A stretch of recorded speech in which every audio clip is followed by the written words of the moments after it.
Yes, give me 1 second. I got to start the feed because we don't want to miss out on that. Gorgeous Larry, Bigfoot, Michigan Rob, thanks for coming on in. The lovely and talented Jordan Ashley Pettit has arrived, everyone, via limousine to the show. Lisa Hinchy, welcome to Spaced Out Radio's chat room. Appreciate you. And Ozzy, oi oi to you. Fapster, nice to have you here, buddy. Christopher Morales, thank you so much for that super chat.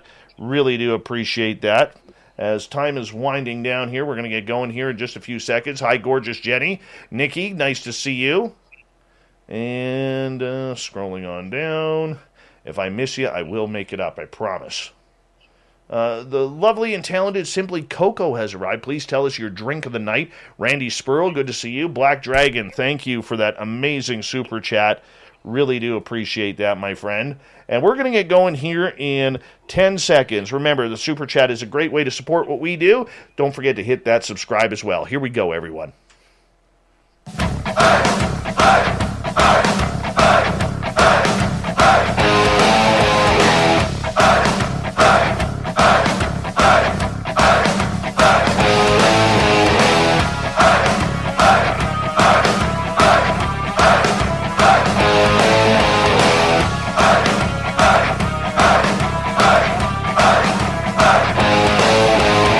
The mountains of central British Columbia to you listening around the world.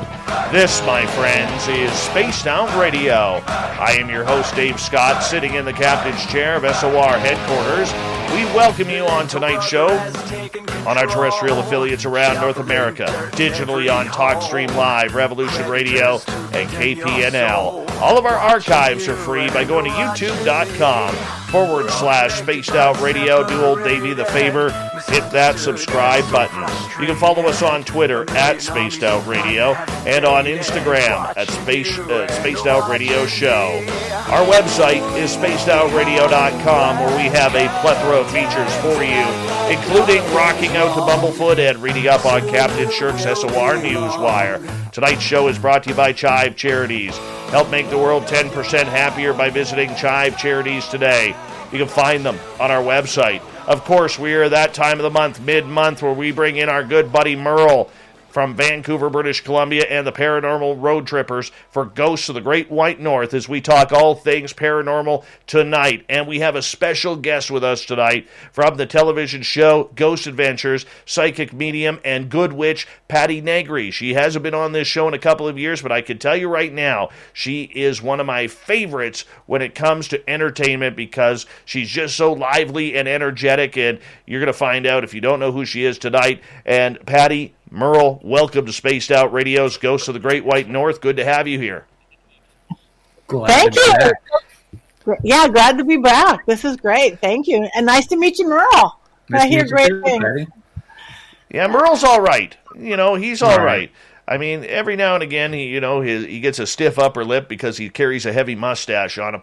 But that's okay. We allow that around here. And Patti, for people who may not be familiar with your work, you are one of the most popular psychic mediums in Hollywood, California. You have movie stars clamoring all over. I would love to see your Rolodex one day, but I know that you've signed agreements that there are certain things you cannot release in life, and I'm okay with that. But for you, I mean, do you remember your first paranormal experience or when you found out that you were psychic?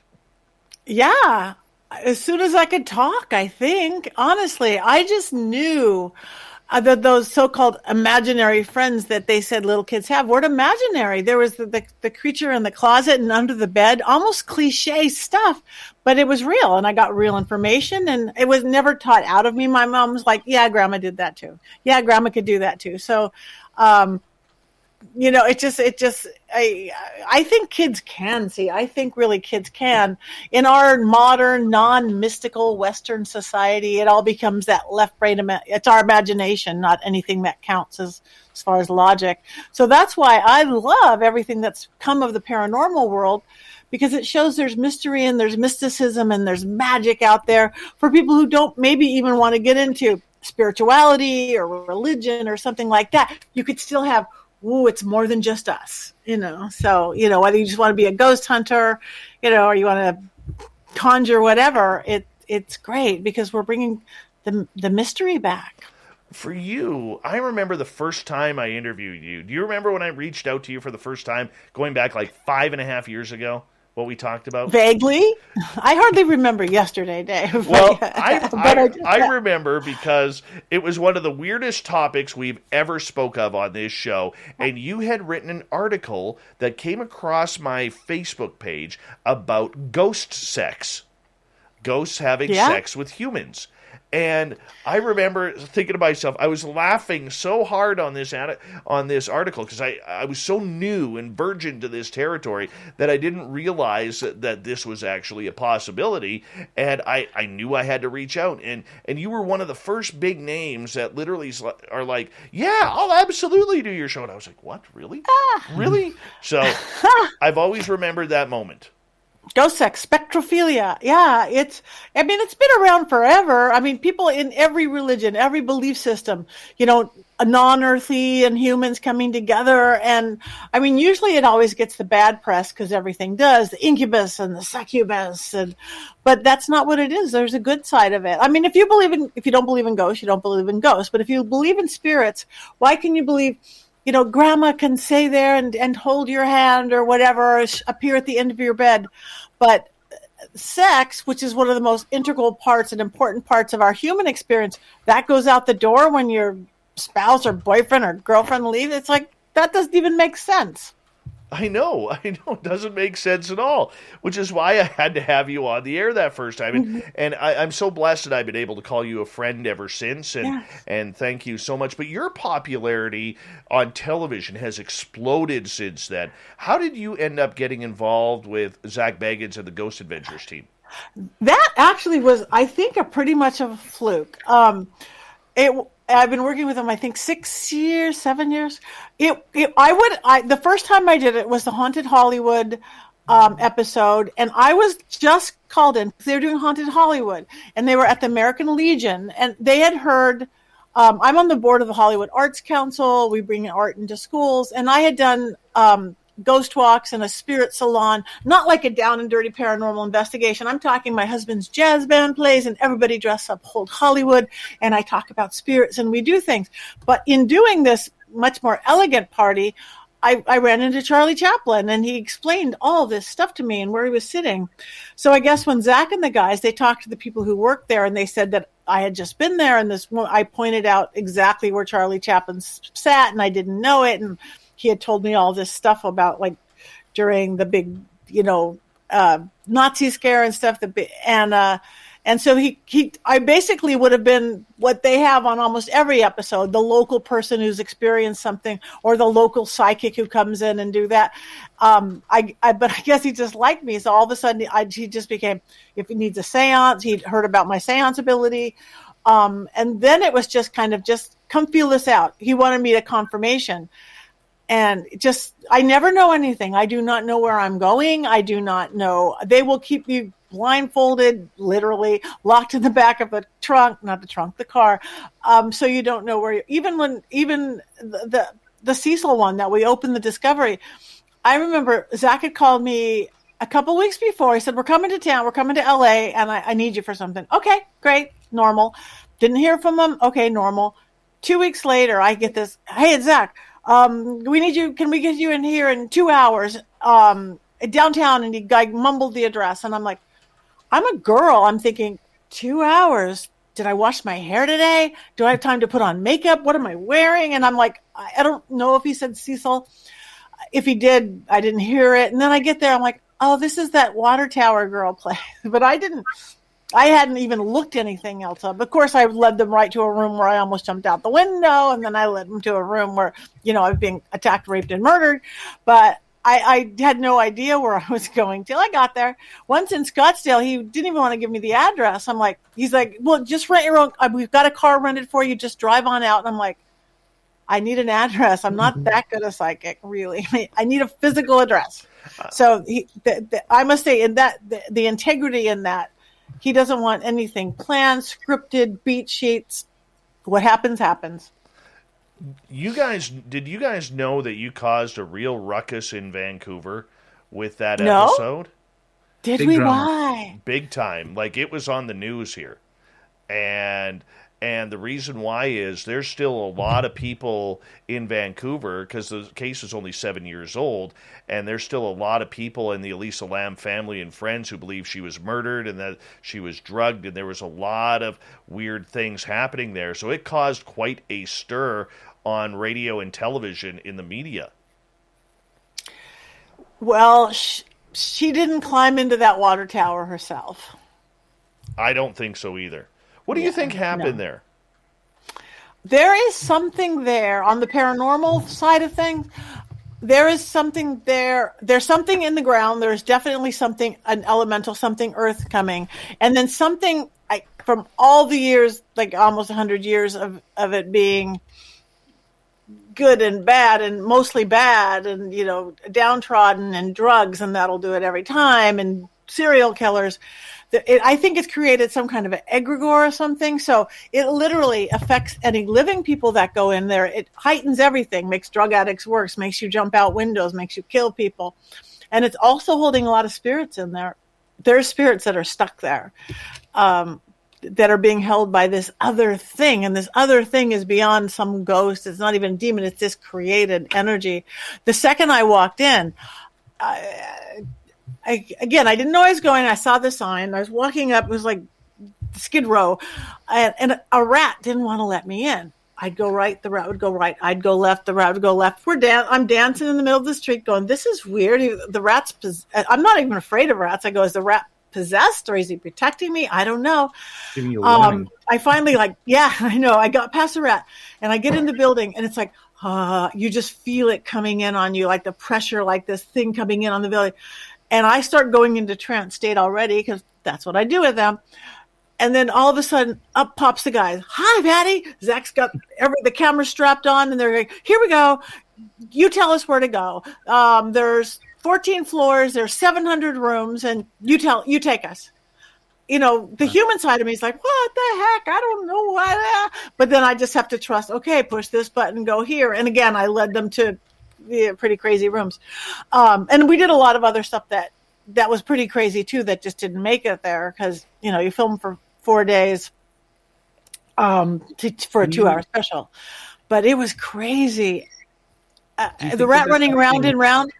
Hi, Paul 11. The rat he was just, you know, if you want to play like don't let somebody in, that's what he was doing, like dodgeball. He would go around and around, but mostly to block me. That's actually a pun that he wrote. Apollo 11. Oh, it is? Oh, Rat running around. The band Rat, the 80s hair band Rat, their first lead round song. And round. All right. Thank you. I'm slow. It's Apollo 11. Thank you. Yes, he was running round and round. The Cecil Hotel.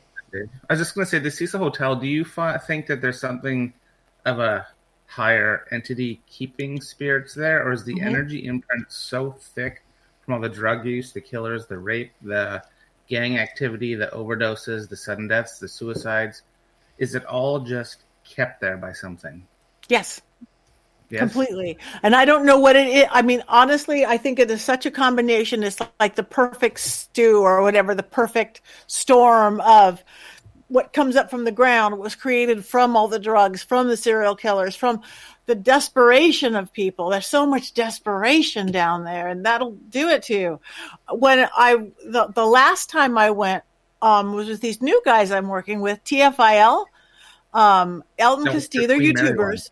Mm-hmm. Yeah, the Queen Mary. We had the Queen Mary to ourselves. We've done a couple things at the Biltmore, but when we did the Cecil, that was crazy. I went to both of Alyssa Lamb's rooms, and I was channeling.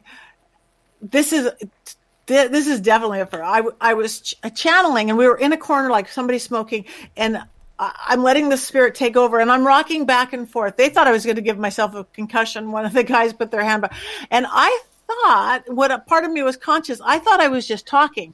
I thought I was like talking. And to them, I didn't know it. It just was gibberish. It was just gibberish. But Corey, he's one of the guys, he's super intuitive. I'm training him now. I'm kind of showing him how to lift the veil and stuff. Anyways, he just kind of almost randomly said, we should play that backwards. They played it backwards, and I'm talking English. That That is is weird. incredible. That is weird. And it was this Bobby, and I'm like going, and I'm saying something like, "I'm so sorry, I got to get out of here. I'm so sorry, I got to get out of here." He was definitely a drugged out, whatever. And yeah, played backwards. That's a talent I could put on my resume. That's a good one. Yeah. Not very. Yeah. That was weird. Definitely. So, but yeah, that place is insane. For a place like that, where it's had the Black Dahlia suicide, which really put it on the map. Many of strange overdoses and deaths in the room. Richard Ramirez, the Night Stalker, was staying there. This is a place that just oozes darkness. And considering it's surrounded by homeless now who are destitute and have really dark, sad energy as well. That entire block, could that block and that building ever be cleared of the negativity, or is it too far gone? I believe anything can be, but I think it really, like, every healer, every psychic, every medium, every priest, every rabbi, every exorcist, every demon, if everybody goes there all at once, he's like, have 700 of us in all 700 rooms, maybe. There's a big maybe. And that would be a trippy thing to try. What an experiment if you invited of people of different ilks and different belief systems, but of the light, of wanted to bring in the goodness in whatever their path was.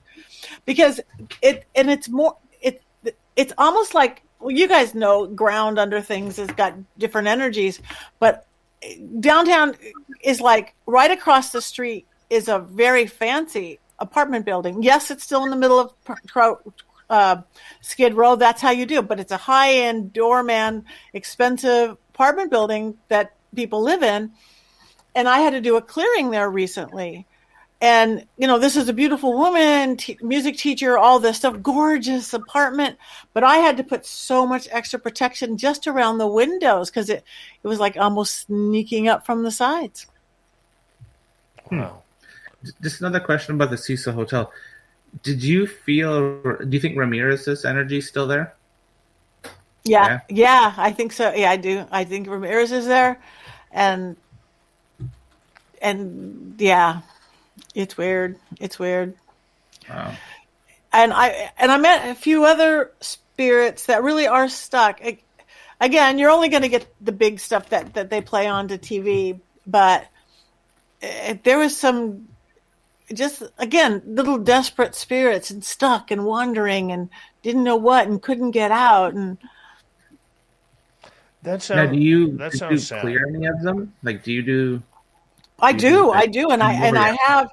I didn't there because again, it just didn't fit into what we had to do. But I was once at the Black Dahlia house, the Sowden house, the Lloyd Wright house, where the doctor lived who did it. Allegedly, he did it. But we, you never saw this in the episode, when we were doing the Black Dahlia and I was doing a seance, and Fauna Hodel, who's the granddaughter, maybe daughter of Dr. Hodel, Steve Hodel, the son, he was an LAPD. He swears his dad did it and he's got all the proof. And I think the DA has proof, but it'll always be unsolved. But she wanted to do the show because her mom, Tamar Hodel, saw a ghost spirit there and she promised she would help her.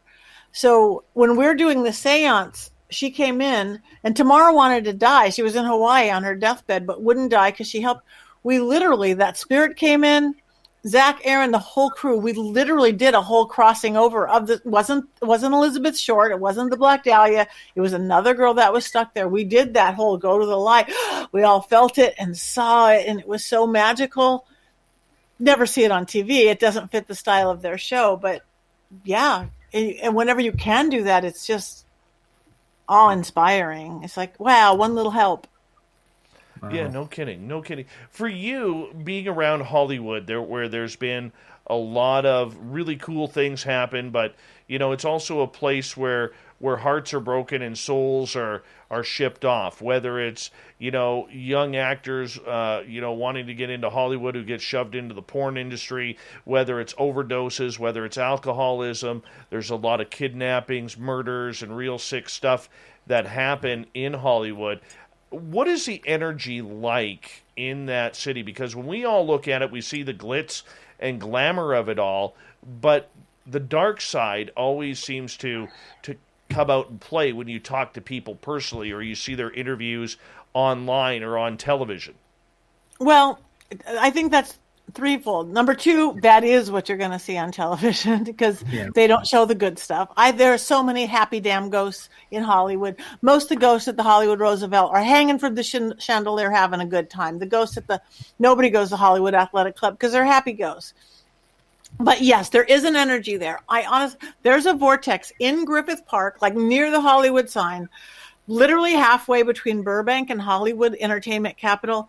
That's such a strong vortex. I honestly think that that's why Hollywood is where it is, not 50 miles this way or in Long Beach. It drew in the dreamers, the writers, the actors, and musicians, the religious, the spiritual. Just by my house, I live in the Hollywood Hills. I have a nunnery, I have a monastery, I have theosophy, I have self-realization fellowship, I have Vedanta, I have Scientologists. We have every ilk of everything, along with the movie stars, along with the every level. It's so heightened. You guys have been to like old mining town that everything's heightened because of the silver and gold in it. Well, this is heightened by whatever it is in these Hollywood Hills. So good is really good. It's a bigger good is really good. Bad is really bad.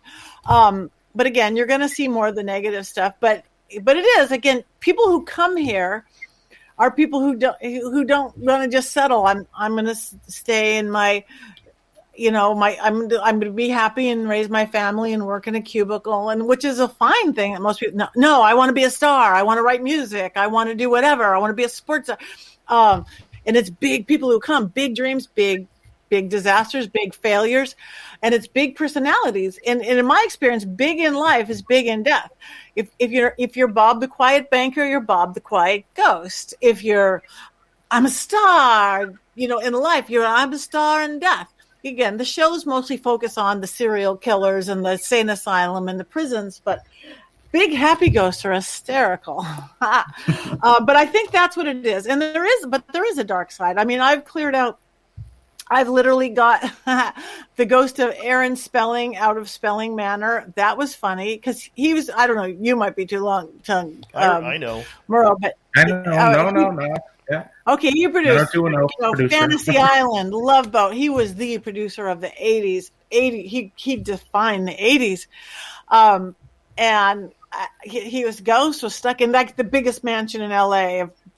And I'm sitting there with a new one. I can't talk too much about it, but it was like, I'm like, this should be on like the weirdest show ever, what I'm doing with these people in this most famous mansion in the world and what I'm making these people do. But we got rid of him. He didn't want to go, but it's like not your house anymore. And then I think on the other end of that, going into the dark side is Phil Spector's castle. I had to clear Phil Spector's castle. He's the guy, the music guy, Wall of Sound, who killed my friend, Alana Clarkson. Oh, wow. Wow. There was, and his wife then becoming ex-wife, he met somebody else in prison and she stood by him. There's his whole story, but the spirits there were not happy with her and they had made her sick for like last couple of years. And then he's divorcing her and have to sell the castle. I had to go. That was the blackest, ooziest castle I ever done see. Oh, I don't even want to hear how dirty that thing was. That is just imaginable. You know what I do want to ask you, because I'm a diehard 80s metalhead, hard rock fan, the hair metal days. When we come back from the break, I want to know about the rock scene, because we've seen a lot of big bands come out of that area over the years, a lot of overdoses, a lot of places that these rock stars love. Is Lemmy from Motorhead still sitting at the Rainbow? That's what I want to know. Is he still there? I know if anybody will know, it'll be Patti Negri. That's right. Our special and come back to find out. Absolutely. Patti Negri, our special guest on Spaced Out Radio's Ghosts of the Great White North. We got Merle here from the Paranormal Road Trippers. Yeah, Merle it up tonight. We're talking ghosts all night long on Spaced Out Radio.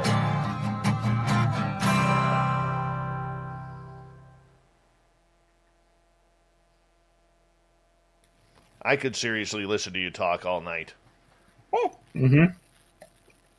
I get to ask you about Cecil Hotel all night. Yeah, my guess. I was going to say something, but I can't say something because we still are on air. Yeah, we're still on the air. I'll tell you later. Okay. Oh yeah, yeah. That whole area is just. I got to get back there. Yeah, I got to get back there. It's been a while. I'll show you my town. Absolutely. Once this stupid pandemic ends, my God, I'm so done. I know. No more variants. No more. And then Isn't there a third variant now from like Peru or something like that? Is there? I think so. Too much. Too much. Yeah. It's enough to wear you out. That's for sure. It really is. Now, with Charlie, I'm going to ask you a question because I know YouTube can hear us. Charlie Chaplin, did you actually have a conversation with him during? I did. Episode? During that episode, no. No, I didn't. I had done that. I just explained to. I really was just an interview on that particular episode, and I'm sometimes just an interview. If again, how they are in integrity. If I send them to a place, going, this is a good place, they won't have me do a seance or an investigation because they know I know it. That happened with Reseda House of Evil. Again, drug stuff. I go, I cannot clear this house no matter what I do. So they went there. So they had me introduce and say whatever, and then didn't go in. Same thing with my friend Richard Lael's house, the Pasadena Ritual House. My little Satanist friend. I introduce it, but he didn't have me come in. He doesn't want anything that looks like it's been done. Wow, man, the stories you could tell. Oh, it's amazing. It's amazing. Cool. Life is cool. Yeah. Yeah, you've had a good one. Hey, Super Gary has arrived. Merle, you wanted to know about Chad Smith. Chad Smith is one of our listeners here. There he is, right there. There he is. All right. And so it all got started a few weeks ago when I was in another podcast room who we support called UFO Garage. And Chad is in there all the time. And I just typed in there, I'm Chad Smith. And he's like, I'm Dave Scott. I'm like, no, you're not. I'm Chad Smith. Right? And it just kind of started in this funny thing and comes into our chat room, and now it's just kind of taken off. I like it. Strong. We're gonna get Chad. We're gonna get I'm Chad Smith T-shirts for our store when our new website comes out. Yeah, it's a great name. Chad Smith, Chili Peppers. Very strong. Very strong. Super Gary, how you doing, buddy? Hope you're having a good night, brother. Super Gary takes care of my YouTube channel. He's amazing. He's amazing. He's got a good handlebar mustache, too. Strong. Very strong. Further to your ghost sex, I have a story for you. Doesn't involve me. But I actually interviewed someone a couple years ago who had relations with a ghost and described it all in detail. And literally said it was like the real thing. And really good, right? Yeah, it's hard to wrap my head around that because, like, how? No pun intended. Really, yeah, I get it. Do you vape? I'm trying to quit smoking. So, yeah. You have, like, a skateboard, too? No, I do not. All right. But yeah, no, that he told me 3 different stories in detail. And it was during low points of relationships in his life. Yeah, that's when it often happens. Where he was like, oh man, I wish that I had somebody who liked me for me and blah, blah, blah, blah, blah. And that 3 times, like when he was younger. And then I think he's in his 60s now. And one was like in his 50s. And it was just really interesting. And he said it was the same person all throughout his life. See, I've heard of astral sex. I know people who have been people who've been taken on UFOs who have been partnered up with people by extraterrestrials, and they have this astral type of sexual encounters. I've heard of that, but the whole ghost sex thing just totally trips me out. Trips me out. I'm going to get you guys to hold on because we're going to come back here in about 20 seconds. I want to say a big thank you to Apollo, Black Dragon, Sonny, Lee, and Major Lee for the super chats. Really appreciate your support of Spaced Out Radio. I'm missing someone here. I apologize. Let me know if I forgot.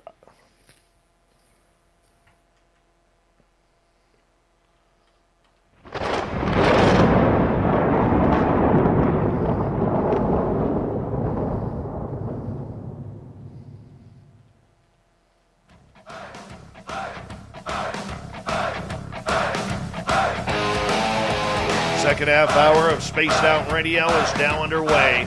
My name is Dave Scott. Thank you so much for taking the time to join us. We really do appreciate earning your listening ears. We want to remind you that if you've missed portions of this show or others, check out our free archives by going to youtube.com/Spaced Out Radio. Do me the favor, hit that subscribe button. Our website is spacedoutradio.com, where we have a plethora of features for you, including rocking out to Bumblefoot and reading up on Captain Shirk's SOR Newswire. Follow us on Twitter at Spaced Out Radio and on Instagram, Spaced Out Radio Show. We continue on tonight with Ghosts of the Great White North. We got Merle here from the Paranormal Road Trippers and our special guest from the television series Ghost Adventures, Patti Negri, their psychic medium extraordinaire and psychic to the stars. And Patti, right before the break, I was asking you about music because I love music. I love 80s rock and roll, and you look at LA, that's where the place was to be.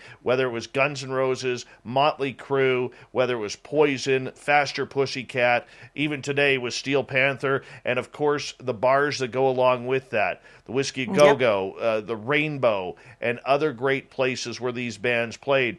I mean, if I was a ghost, I could tell you right now, I would want to rock there. And everybody has fond memories. Have you ever had a chance to investigate any of those places? I've been to all of those places. I spent the 80s in those places, but I've never done them as an investigation. But you feel it the second you go in. I used to actually do a show at the Comedy Store, which is right there on the Strip too, and not rock and roll, but has a comedy version of the rock and roll vibe. It's crazy haunted. They all are. The Viper Room, the Rainbow, the Roxy, the Troubadour on Santa Monica. In those days, in the 80s, I lived, I could walk to the Roxy or the Rainbow. I lived right there off the Strip. And yeah,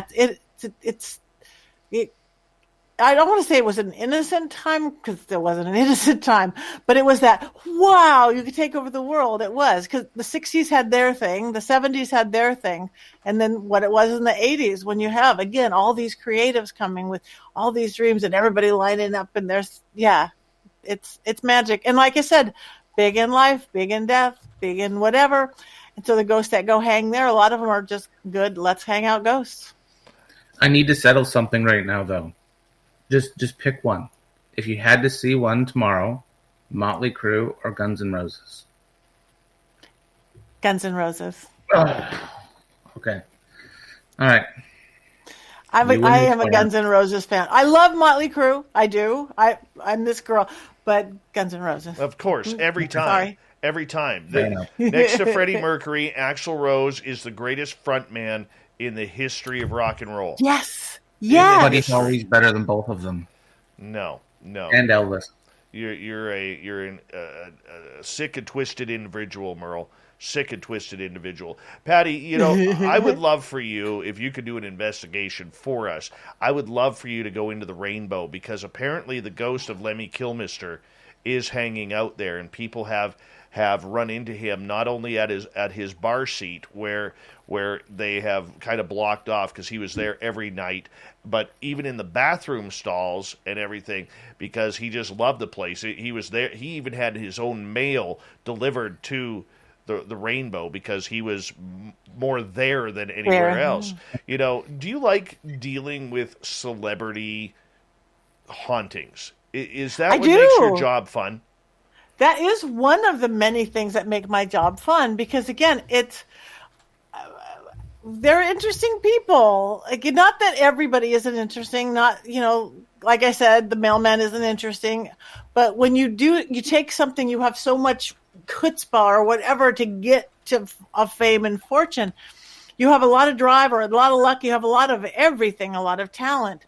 So it's really fun. Like at the Roosevelt, yes, everybody goes, what happened here? What happened here? There's a lot of happy ghosts hanging out. I got to stay in, for another show, I got to stay in room 923 at the Roosevelt.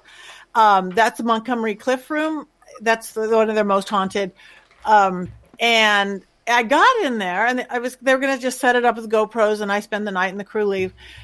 And there was an older man ghost there, and he was very protective. It was to talk to Mike. He's like, "Who are you?" Well, I'm going to over Englishize it, but basically, "Who are you?" Well, who are you? I'm whatever his name was. I'm Patty. He goes, "I am Monty's attaché." I go, "Okay." "I am Monty's personal assistant." I go, "Okay." "I am Monty's chauffeur." Whatever. I go, "You're his boyfriend. You can say that now. It's been 50 years or whatever. You can say that." He was so protective of him.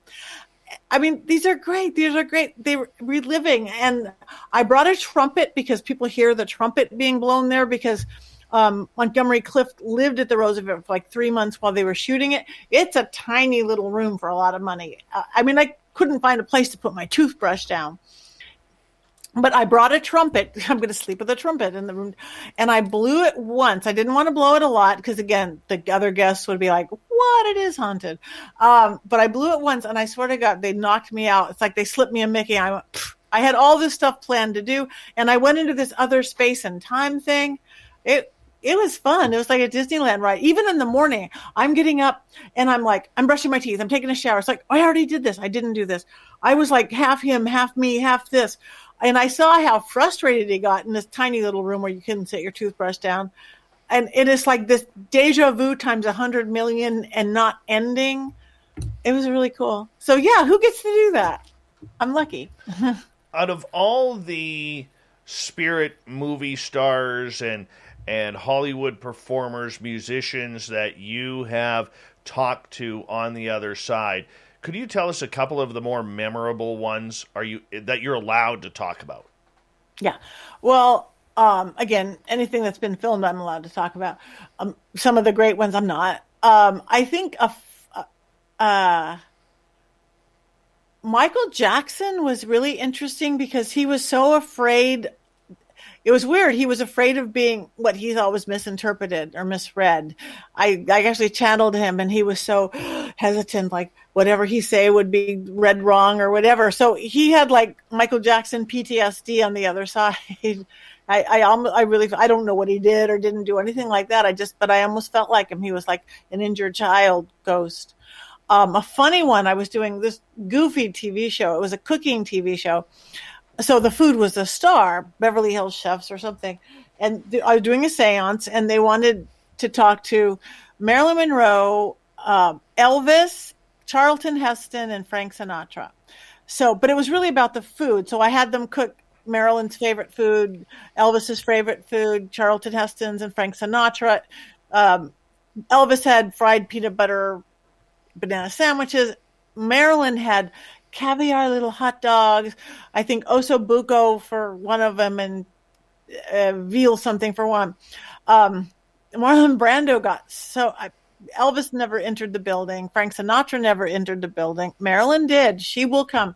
But Marlon Brando was so mad at me. It's like, I don't do television. It was just like, what the heck are you bothering me for? I'm like, I'm sorry, Mr. Brando, I didn't know. Because those were in the olden days, movie stars didn't do television. Television stars didn't do movies. Now it's all a mishmash. Who knows what's a movie or television? But I was scolded by Marlon Brando. Dead Marlon Brando. That was a trick. That's awesome. What was it? Well, I got to ask. How did you get in touch with Michael Jackson, and what was that like? Oh, wow.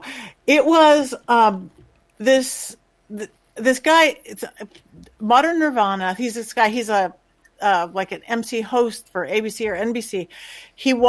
He just really wanted to contact him. He does some pretty interesting things, not based paranormal, more spirituality. So what he brought with him was, number one, a top Michael Jackson impersonator, but one who's real respectful, not just a lookalike. And he literally had Michael Jackson's the mask that they made the Thriller mask from, so the literal mold of his face that has been on his face. So we had all these real memorabilia things, and that always helps. We did it around my dining room table upstairs. And he just was willing to come because we were there in respect. We were there with somebody who, does him out of a tribute, not out of whatever. And we had these things. It was, he didn't stay in me long because he was so afraid. But everybody says my face changed, everything changed. It wasn't like me talking, but he was so fearful. The sort of thing happened with Prince. I had like outfits and outfits of Prince's stuff. His waist was this big. Prince's waist was this big. It's like, that's Barbie clothes. But we had all this stuff that was really him. I was with a couple of his old girlfriends, and I don't know, but we learned a bunch of stuff on that too. Now, have you ever had spirits approach you? Yeah. Like celebrity spirits? I mean. Oh, celebrity spirits approach me? Well, not like come and get me on TV, or I want to talk to you. I want to talk to you. Yeah. Well, I don't know that they've ever approached me versus me approach them, because I don't think so. I've always gone out to look for them. I'm always really respectful. I request, I never demand. It's just like, if you're so inclined, I think that's really important in how you do it. I've had some crazy stuff. I don't know. I talk about on the show when I was at Marilyn Manson's, and, somebody burst into flames. He wasn't a celebrity. He was just a cranky old ghost who was very theatrical. Oh, wow. Is there any celebrity ghosts out there that you just do not want to contact? And maybe they're not movie stars or musicians, but maybe, serial killers who've passed on, or just really bad people. Charlton Heston. No, not really. I don't. But I don't know. I'm afraid of Charlton Heston. I don't know why. And Marlon Brando, because he doesn't want to talk to me. No particular reason why. And Charlton Heston, an actor, and fine. I don't know why. I think it'd be like Mr. Heston. I think I would relate the same thing with Marlon Brando. I don't think I like a challenge, so I'm game on serial killers and mass murderers and stuff, because again, I know what I'm doing. I'm protected. I work in every cosmology and philosophy, but I guess I'm just more worried about bothering somebody or offending somebody who doesn't want to be bothered. Merle. It's weird, huh? Yeah. Have you ever contacted or had communication with any bad spirits, like serial killers or bad guys? Sure. That you can talk about? Yeah, well, even the Dr. George Hodel, the Black Dahlia killer, this is the only times I've ever really messed up was been my fault. So not at the Black Dahlia house. In my old podcast, my old producer, who quit the next day, we were doing kind of a crime-oriented, kind of a talk to the other side, and crimes. So the person who was coming over was Linda Deutsch, who's like the top AP woman reporter of the world, got famous on Charles Manson and O.J. Simpson and Michael Jackson and everybody. Look her up, Linda Deutsch. She's amazing. And talk about stories just from the courtroom perspective. But we were doing a thing on the Black Dahlia. My friend, my producer and friend, we were setting up the table, and I had out my Ouija board, and I've safely used a Ouija board since I was 8. But I didn't set up my wards, my protectors, because she had a friend we always would talk to, and it was just like texting. I was picking up. She goes, "I want to talk to whatever his name was." Okay, and other people weren't there yet. The crew wasn't there yet, and we're like, and I just forgot. I just didn't think of it. It was her and I. We knew what we were doing. All of a sudden, it wasn't her friend talking. It was George Hodel talking. And he remembered me, I guess, from Ghost Adventures. He pushed me into the back of and I was just leaning over. We weren't doing this official. That's the problem. I was leaning over the back of my dining room chair. I have these like 200-year-old antiques. And he pushed me so hard it just, I heard crack, crack, crack. I'm like sliding down to the ground. And my friend, she goes, Patti, are you okay? I'm like, I'm not. Nope, not. And I always say I'm okay. I could have my head cut off and my arm cut off. It's a flesh wound. It's fine. But I'm like, no, the pain was excruciating. I had to go to urgent care. He had hit to be so hard. There was nothing behind me. It had ripped all the cartilage off my floating ribs. Months of pain. Just, boom, and right where just like, below the chest. And you can't go in an emergency room and tell them that a ghost pushed you into the back of a chair. Like, yeah, he did. You can't tell them that. No, you can't tell them that. No. And the other one was at the Marilyn Manson house, which again, Charlie Chaplin built that house. He built it for his one of his many girlfriends, Mary Astor, who was a movie star of the day too in the 1920s, and it was a party house. That party house thing. Parties of the day. For years and years, it was a party house.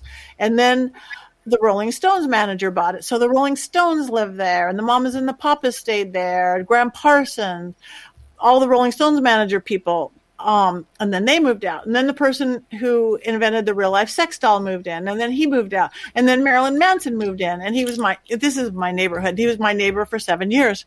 Nice neighbor, great neighbor. But he did record in this basement. This house looks like a haunted house. It's a 4-level 1920s. It looks like it was built by Masons or something, like, exactly 12 of these. There's literally a compass, edged into the wooden floor, like for a ritual, and a 4-level spiral. It's like, oh my God, this house is magic in itself. And it obviously attracted chaotic whatever. But at the seance table, this one kid got disrespectful. I always say, be a skeptic, that's okay, but you got to be respectful because everybody wants to be respected. But I don't know, maybe because the kid was on TV or he was just a smart-ass kid. He was young. And when you that young age, that just late through puberty into just early 20s, you have so much life force that you're going to get the paranormal stuff. You're going to get the activity. So first he was saying just rude stuff. And then the French door started flying open and everybody's screaming. The producer side of me is like, wow, that's good. That's like special effects, but I'd never fake anything. And then that happened again, everybody's screaming. And then there was speakers on the floor, like old school, you'd set the speakers, how big would your speakers be? And they started going on, they sounded like a spirit box, white noises. Everybody, what is that? We looked later, it wasn't even plugged in. It did that twice. But this tension is building and building and building.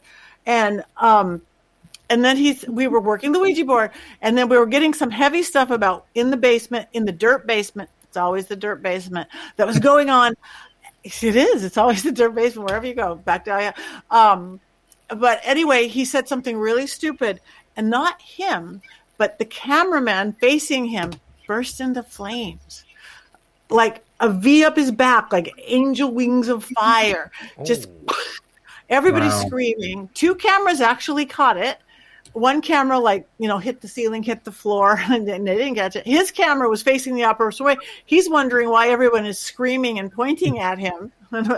And, cool medium witch Patti becomes medic Patti, of which I am, and I'm EMT. I'm like, drop and roll, blah, blah, blah. I'm calling in my wards and protectors. Shit, hit the ground. We are done. Closing the veil. Nobody burst into flames on my watch. This isn't okay. Shutting it down. No more filming. It's like, oh my God. His shirt burnt off him like poof. And it should not. It was like cotton. It burnt off like it was a polyester or something. It shouldn't have. But I'm like, we're done. But the guy who caught on fire was a total skeptic. And he's like, I just spontaneous combusted. I'm okay. A little blistering. I'm like, no. He goes, no, I have a sweater. I'll take the shirt off. So I talked to the ghost, like, we're not even going to get rid of you. We're not even going to try to do anything. I'm sorry, this kid. And I knew the kid was not going to be trouble anymore because he became the choir boy in the corner. He's like, really the room bursting into flames. And we finished it. We finished the seance. More things happened. A glass flew out of the kitchen like I've never seen before. Since more stuff happening, the frogs would start, the frogs would stop, the frogs in the pond in Hollywood Hills. But the coolest thing was, and they tried to push him off the cliff. They did the same cameraman for some reason.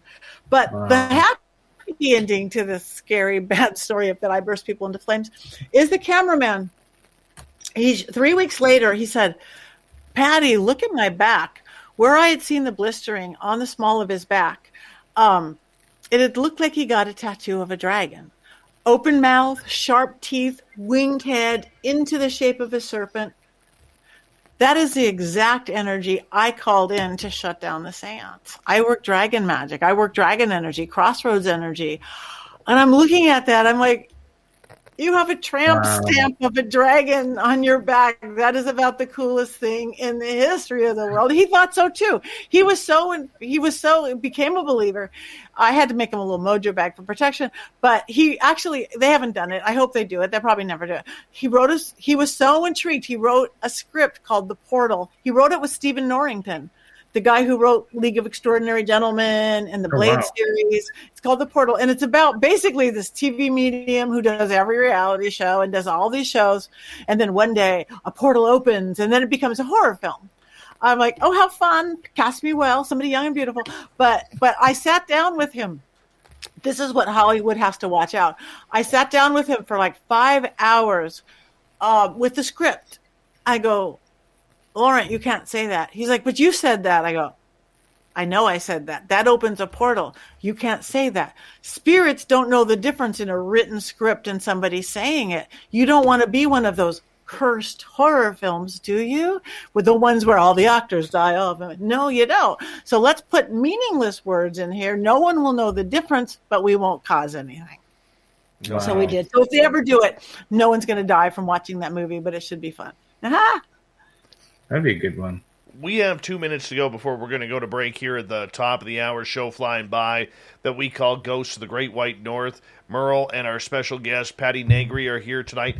Patti, out of all the Hollywood people that you have dealt with over the years, both in person and in spirit form, there's a lot of questions that go around spirituality that a lot of musicians and a lot of Hollywood stars sell their soul to the devil for fame and fortune in this lifetime. Is that just a myth, or has that ever happened? Have you ever run across that? And, because it's one of those rumors that we don't know if it's true or not. I mean, it goes back to Robert Johnson and the Crossroads way back in the day in blues music. But have you ever run across that? Sorry, I'm having a choking attack. They won't want me to talk. No, it happened a little bit, not most of it. All the conspiracy theories. Tom Hanks doesn't eat babies. No, most people just worked really ass hard to get to where they are. They created, they studied, they did everything. They hadn't sell their soul to the devil. There is people who did. I actually did a movie. This was a trip called Sell Your Soul to Satan. This guy, he did a casting part for anybody willing to sell their soul to the devil for fame and fortune. 500 people, I think, showed up to the audition. Famous, not famous, just starting out. So the person who got picked, his name was Kai Blackwood. He's from a band, Tokyo Death Squad. Not real famous, but famous enough. Tokyo, kind of a metal. Tokyo Death Squad. And he was willing to sell his soul to the devil. So he worked with Jimmy, who used to run Jimmy Darling Panpipes in a cult store here in Hollywood. And she taught him all the stuff, what you have to do. You had to get parchment, like real parchment, goatskin parchment, had to have his blood drawn, write it in blood, had to make sticks, had to make all this stuff. I did a seance with him, and we wanted to contact everybody who had supposedly sold their soul to the devil, from that guy you just mentioned to King Solomon, to everybody who had. Anybody who came in said, don't do it. Don't do it. Anybody who had said, don't do it. Let's hold the story right there. Okay. We'll keep everybody in suspense because I want to get into this. I think it's absolutely great. Merle is here from the Paranormal Road Trippers. My buddy joins me once a month for Ghosts of the Great White North, and we have the extremely talented Hollywood's psychic lady, Patti Negri from Ghost Adventures. We'll be back with more Spaced Out Radio in Hour 2 next.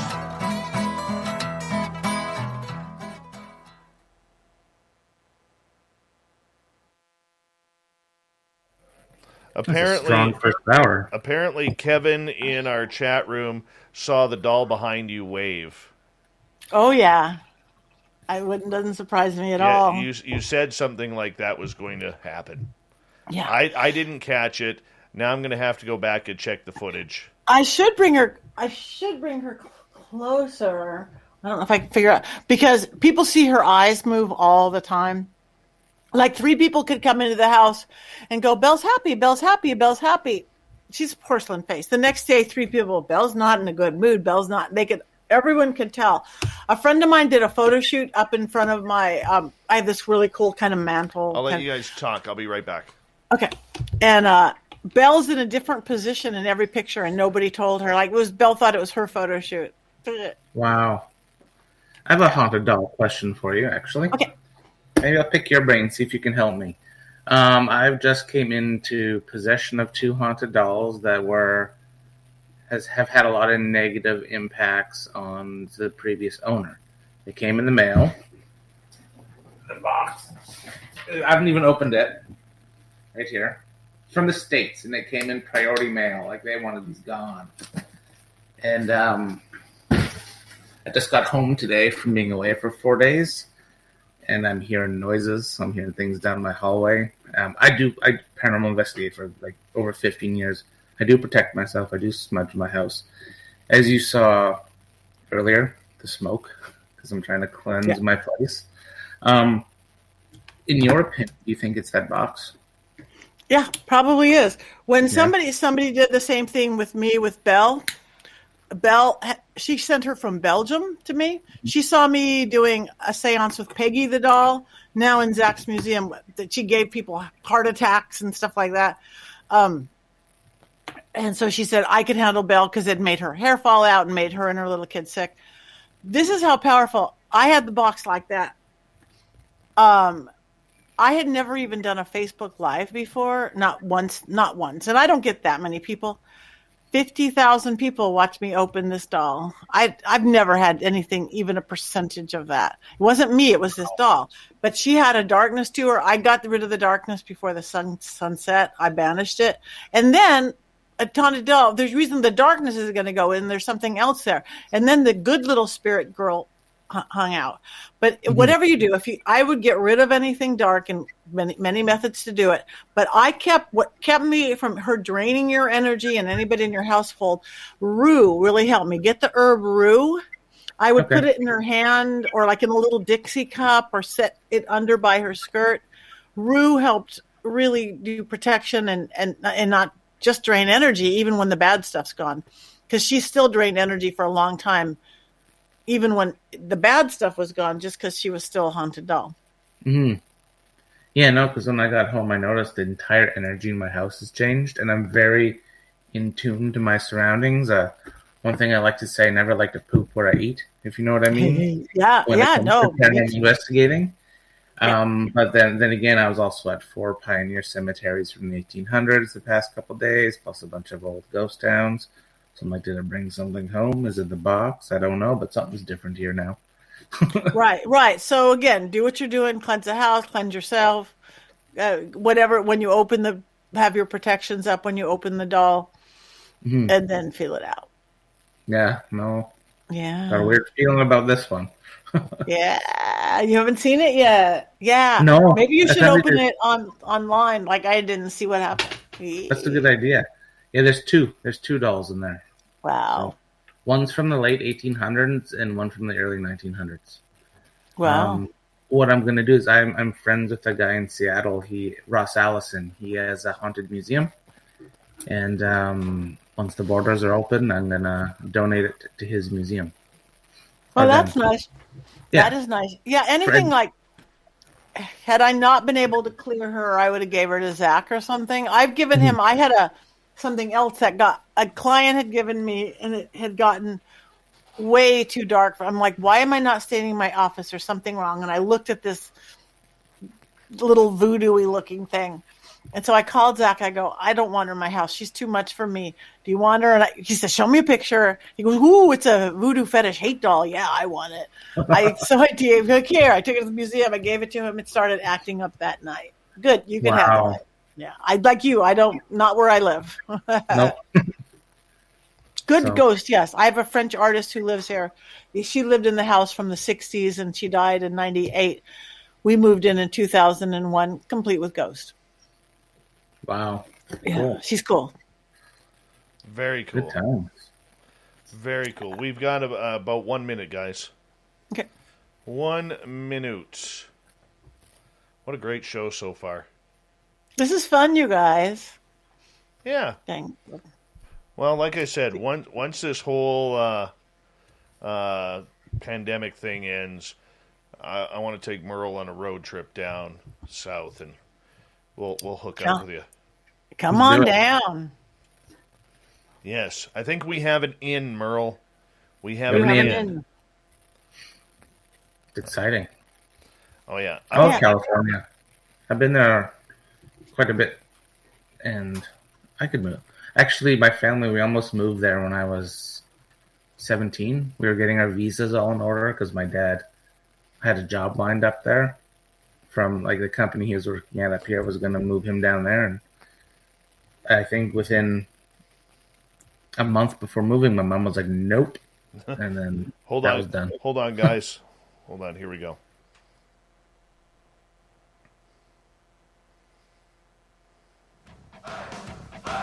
You're listening to Spaced Out Radio with Dave Scott. Follow Dave on Twitter at Spaced Out Radio and on Facebook, Spaced Out Radio Show. Here we go with hour number 2 of Spaced Out Radio tonight. My name is Dave Scott. Thank you so much for taking the time to join us. We really do appreciate earning your listening ears wherever you are on this beautiful planet we call Earth. Want to say hello to everyone listening in on our terrestrial affiliates around North America and digitally on TalkStream Live, Revolution Radio, and KPNL. All of our archives are free by going to youtube.com/Spaced Out Radio. Just do old Davey the favor. Hit that subscribe button. The Desert Clam has set the password for tonight in the SOR Space Travelers Club. Baedeker. Baedeker is your password. Use it wisely, space travelers, as the Clam sets the password each and every night right here on Spaced Out Radio. Our website is spacedoutradio.com, where we have a plethora of features for you, including rocking out to Bumblefoot and reading up on Captain Shirk's SOR Newswire. Follow us on Twitter at Spaced Out Radio and on Instagram, Spaced Out Radio Show. We continue on tonight with Ghosts of the Great White North. We do it once a month where we bring in my good buddy Merle from the Paranormal Road Trippers out of Vancouver, British Columbia. And tonight we are honored to be joined by our special guest from Ghost Adventures and Hollywood psychic medium, Patti Negri. Welcome back, everyone. Thanks. Dave. We should give out Patti's website, by the way, pattinegri.com. That's PATTINEGRI.com if you want to check her on out, which I highly suggest you do. We got some audience questions coming, but I first want to finish the story that we were talking about right beforehand, if you want to continue. Sell your soul to the devil. Right. That was a documentary by a guy named Dave Gaz.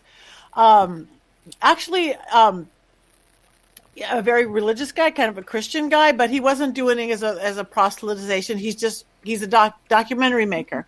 So everybody said, don't do it. Don't sell your soul. Ouija boards, everything.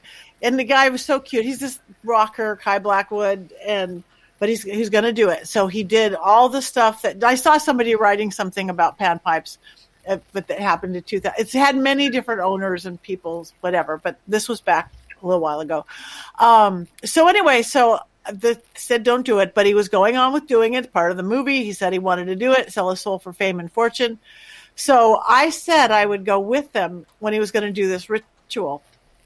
So he got this stretch limousine, small crew, and pulled up in front of the place. And there was the demonologist, a couple of people from her coven, me, Kai Blackwood, his wife, the filmmaker, and a couple camera people. We all fit in a super, super stretch limo. Maybe there was one other car. There was another car or two of people. And we're getting in the car in Hollywood, and there was this really weird guy called I don't know, Preacher Bob or something, and he was really scary. God is my co-pilot, but he was the scariest one there. We're getting in, and we're driving way out to the desert, and then I'm start thinking like, maybe this is a horror film. I'm getting in the car with all these weird strangers who are going to do all this weird stuff. We are now off the road, off the freeway, off the beaten path. We are driving deep into the desert with people I don't know, going to go sell our stuff. It's like, okay, I've done enough horror films.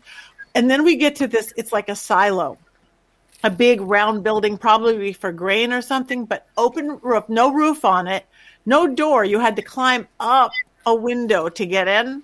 Not real high, but you had to climb this. It was all cement brick, whatever you call that, cement color prints. So that's where the ritual was. And Kai had put together this big, all these sigils and symbols, and he had to get this certain kind of wood and carve this stuff. He had this how I sell my soul to Satan, this long thing.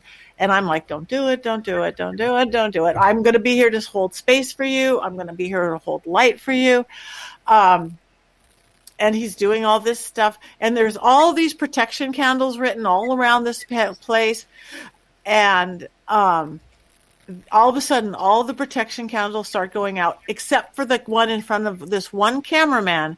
And his wife would not leave the limo. She was in the limo, like praying for him, and his candle wasn't going out, but everybody else's was. And all of a sudden, it sounded like World War II planes coming in, whatever that sounded like to me, like this rumbling, this vibration. I'm like, oh my gosh, oh my, this is scary. He's really going to do it. He's really going to do it. And he had a black mirror, magical mirror, concave mirror. That's where the Satan, devil, whatever was supposed to come through. We were getting so close that he was saying all this stuff, and he had this parchment where he did this thing. And then last minute, he got a hammer and he smashed the black mirror. Even the demonologist girl, the panpipes girl, told him, don't do it or you'll be dead by morning. Don't really do this. But we got this close. But then here he holds this parchment, and it's like 8 by 11, a piece of paper-sized parchment where he wrote all this stuff. And she's like, you better burn that. It wouldn't burn. They had a whole bottle of lighter fluid. They're squirting it. It's just firing, it didn't burn. Firing, it didn't burn. Just, okay, throw it in the corner, put a whole bottle on it in the corner of this big silo. Like, oh, we thought it burned. Fire blazing. We went over and looked at it. It had just shrunk completely. It shrunk to like the Barbie doll, like a 2-inch, like a business card size, but completely legible. I, Kai Blackwood, sell my soul to the blah, blah, blah, blah. The other side was, I've never seen anything like it. The other side was black scorched charcoal, and it looked like 4 limbs coming out. It looked like a horror thing had put together. The other side, perfectly legible, beige as the skin it was made out of. And he's like, what do I do with this? She's like, keep it safe. But he didn't do it. He didn't sell his soul. I don't think he's the most famous rock star out there. I think he's still working, raised a family, but he's not dead. But, yes, the long story longer. There is people out there, of course, will do that. People, like 500 people went on that audition willing to do that legit. But I think most of the stories, the conspiracy theories, are just that. I've seen how hard people work in this town to get what they're doing. They don't need to sell their soul. I mean, somebody's going to sleep with somebody on occasion. Yeah. Is that selling your soul? Somebody's going to, go be your gardener or whatever. But it's small percentage. That is awesome. That is awesome. Merle, question. Yeah, let's go to those audience questions, because I have a good one for top of the hour that I want to ask her. All right. Well, I got to scroll back in the chat room, and I'm wondering, let me get back here. Nicola is asking, why would you want a haunted doll? Why not? Because they're fun. Yeah. Because they're fun. They're fun to research, I think, and document. That's what you want them for. People want to know what paranormal is, what ghost hunting is, and spirits and that. You document and research it, and Yeah, like her, Belle, she's a part of my family. I would not have kept the negative if I couldn't have got the dark, whatever it was, out. I would not bring that into my house. But I banished that. And then this sweet little thing came out. I think she had a hard life, probably in England. She's a German doll. And I mean, first my dog and cat hated her. Now they love her. We'll be downstairs. We'll hear her upstairs. Again, a million people see her move. I've had a friend did a photo shoot like where we are now, and she was in the background, and Belle's in a different position in every picture, and nobody touched her. It's like, wow. She thought it was her photo shoot. Because they're fun. I wouldn't have something dark. I said on the break that I had something that was way too dark for me, and I gave it to Zach for his museum, and it started acting up that night. I don't want that in my house, but fun haunted dolls are fun. Much more fun than regular dolls. Fun haunted more dolls. interactive. No. Either way, that's just weird. That's just really weird. Jennifer is asking, have you ever spoke with the awesome Warrens? Sadly, I never got to meet them in living, or I haven't tried in death. That would be interesting, wouldn't it? I know so many people who do the whole paranormal world, but I just never had that opportunity to meet them. So no, sadly, no. I want to ask you because, you know, there are certain ghost hunters out there who think that, you know, the minute someone famous, like a movie star or a musician passes away, that they try and get a hold of them right away on the other side. And it's caused quite a bit of controversy on YouTube and in the paranormal world when these people do this. And I'm not giving names because I don't want to promote their channels or anything like that. But is there a rule of thumb that, you know, you should allow at least someone to, you know, figure out what's happening on the other side before they actually start communication? What's your opinion on that as someone who's done this for years? It is a hard and fast rule in my world. I won't touch anybody for 40 days. I won't contact anybody. That's the transition from here to there, this world to that world. It's actually planetary. It's a planetary thing. It's actually biblical. If you want to look at, every religion has it. Moses, he did his thing 40 days. Jesus, 40 days. Noah, the flood, 40 days. 40 goes from here to there. So a lot of cultures, except we don't do it here, even some Orthodox and different, you do 40 days and then you do a dumb supper. You do a backwards dinner. That is, to me, I do it for all my beloved people. You could do it 40 years after, but you have to wait 40 days because they're busy in the middle. I don't know what they're exactly busy doing, but they're getting from here to there. So after 40 days, what I would do with what I did with my mom is you do a backwards dinner. It shows them it's for them because the other side is reversed. It's mirror image. So you have a dinner, casual or dressy. You invite whoever you want. You start with dessert, and then you have the main course, and then you end up with super salad. And the spirit's going, this is for me. You could set a place for them or a glass for them. You could talk about them, how you miss them, how you loved them, good memories. Somewhere during the dinner, everybody goes silent for just a few minutes. Some people do the whole dinner silent. That's hard for us modern people. And I think it's better when you talk. So it goes silent, and they'll communicate with each person at the table to their own comfort level or you know, ability. But then at the end of the dinner, which is the beginning of the dinner, because you're up to super salad course, that's when you say goodbye to their fleshly body. This is the thing that doesn't live. This meat suit. You know, soul lives, spirit lives. You live on into spirit. Nothing dies. Science proved that. But if you're missing this meat suit, you can't have it. You have to cut those cords. We all have living cords between each other, heart to heart. You know, we use that terminology, cut the cord, no strings attached. But when somebody dies, that has to be cut because now it's a third eye cord. Everybody talks about, that spirit, connection to spirit. So that's what a dumb supper, at the end of the dinner, beginning, you say goodbye to the fleshly body. And it helps them to go, like, I could be free now. And I visit if I want, not if I want, be free. And it lets you know you're going to be okay and they're going to be okay. And if you want to have a relationship with them, now you can have a spirit-human relationship, not a dead person. So it's your spirit beloved, not your dead beloved. It's your spirit, mother, not your dead mother.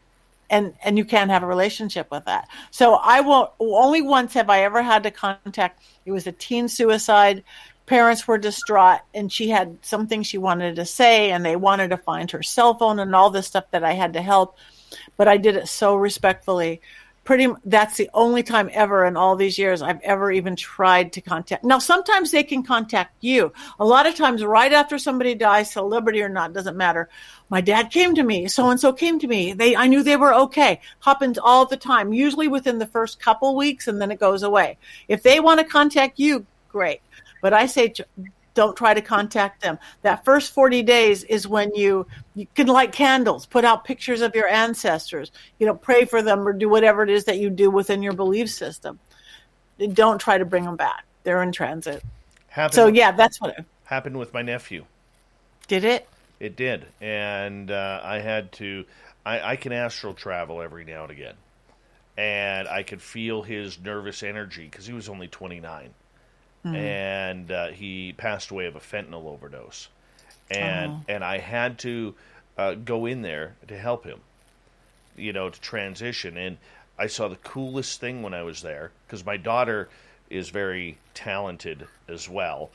And so her and I went, and we both saw the bench where he was on. And that was the first time ever that I saw my grandmother on the other side. Wow. I'd seen my grandfathers before, but both my grandfathers were there, and my grandmother was there. And she had been dead since 1988. And I remember kind of putting my head up, and I was like, Grandma? And she never said a thing, but she had this beautiful, peaceful, glorious smile on her. And she was just smiling, because she never got to meet my nephew in life. Wow. My sister was pregnant with him when she passed away. And so she was just staring down at him on this bench.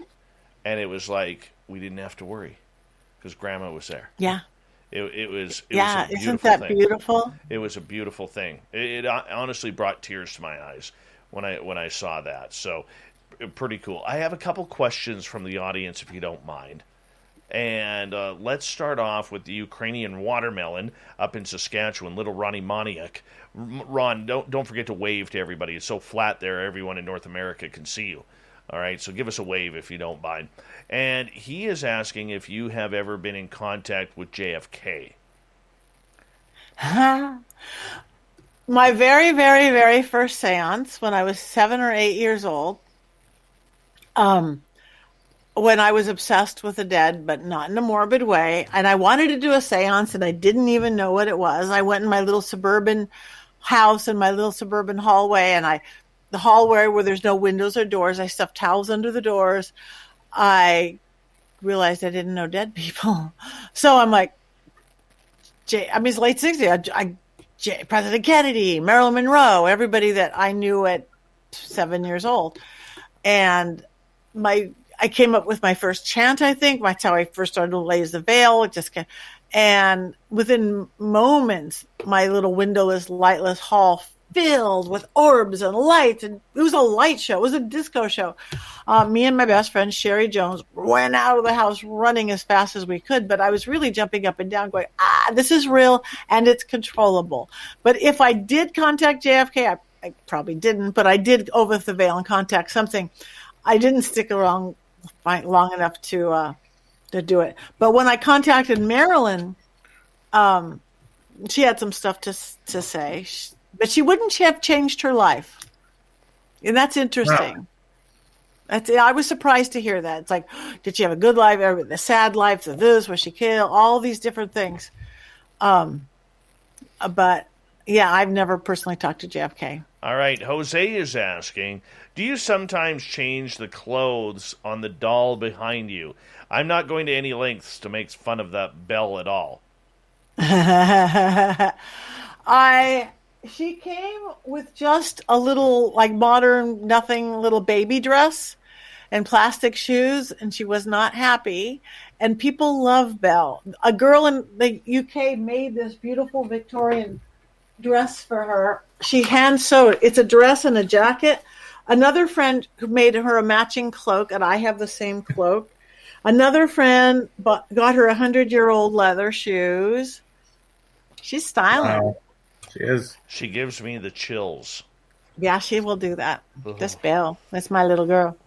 But I don't know again with it. So, and I have a couple outfits for her. Before I had this one made, another girl found her a cute little party dress type thing. But she's loving this little Victorian dress and has a little Victorian pin, and it makes her very happy. She totally knows.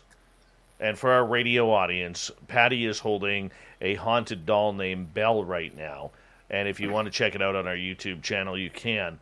But she is totally sending me energy right now that she knows that she is freaking me out right now. I can't look in her eyes, Dave. She's looking right in them. I'm looking right in her eyes right now, and she knows she is freaking me out. She's a nice girl, Dave. Oh, I'm sure. I'm very sure. But she's good there. You know? So many people don't like dolls. It's so cute. I guess because they have faces. But if you were a ghost, do you want to sit in a bell or do you want to sit in something with a face? Well, I realize that. You know, do you remember, he hasn't been around for a long time, Anthony Kenyatta, he had Harold the Haunted Doll. Did you ever hear about that one? I know Harold, yeah. Okay, Harold the Haunted Doll, when I talked to Anthony, I interviewed him, this going back about 4.5 years ago, and he forewarned me during the show that something strange was going to happen, and this is when we were just doing the radio side of things, and not the YouTube side. And literally, out of the corner of my eye, on my left, I saw something black standing there. I turned my chair and looked, and there was a real thin, cloaked figure standing about 4.5, 5 feet tall right beside me. And I have never jumped and screamed so hard since I had the alien Carl at my window. So, I mean, yeah, I'm a believer in this stuff. Jeremy is asking, when you were talking in your previous story about the gentleman who had the fire break out on his T-shirt, was there any television footage or camera footage of this spontaneous combustion? There is a little bit. I have to work hard to find it. I might have posted something. I mean, because it never got to the show because it didn't, and they didn't do the movie. But the guy did a little promo about it, so I will have to look. But you can find it. His name is Laurent Malachi. This thing is The Portal. It might even be lost in my YouTube channel somewhere where he's talking about, there's 2 films. One by David Farino, who was doing the documentary about the house, and it's his promo that he has a little bit of the fire experiencing and talking about the house. And then Laurent Malachi. So I need to find it and post it or something. It's hard to find, but it does exist. All right, we got 90 seconds left before we got to go to break here on Spaced Out Radio. Merle is here with Ghosts of the Great White North and our special guest, Patti Negri. Chad Smith is asking, is anyone contacting you, Patti, tonight that was a message for this show or anyone involved with SOR? Oh. I can, no one is. I have this thing called an on-off switch, and I don't have it on. To me, that my sanity is this great big whole thing I do. I do not want to be in the grocery store and I want to talk to your dead mother. I don't want to be that. So off is off and on is that much more on. And when I'm doing stuff like this, I don't want to go into trance state. I don't want to. So I have my off. We could turn it back on. We could certainly turn it on and see if anybody wants to talk to you guys. No problem. Well, let's decide that because I know Merle has a story coming up here in the next half hour. Yeah. He was going to share it, but we were like 3 minutes into the break, and he's like, nope, not enough time. Not enough time. I'm Merle. I need more than that. So we're going to... More. Yeah, it's always about more with Merle. It really is. Always, But, that doll. That doll. She loves you, Dave. She just keeps staring. Dave, but you have a doll behind you. I don't have a doll behind me. I got a gnome behind me. Same thing. I've also got from one of my listeners, Emily. She actually sent me an alien Buddha. Nice. The energy off of this is so positive and so amazing. It feels That's really nice. She's beautiful. She's beautiful. Patti Negri is here from Ghost Adventures, and she is Hollywood's psychic medium. And, of course, Merle from Paranormal Road Trippers out of Vancouver, British Columbia. Ghosts of the Great White North continues on Spaced Out Radio right after this.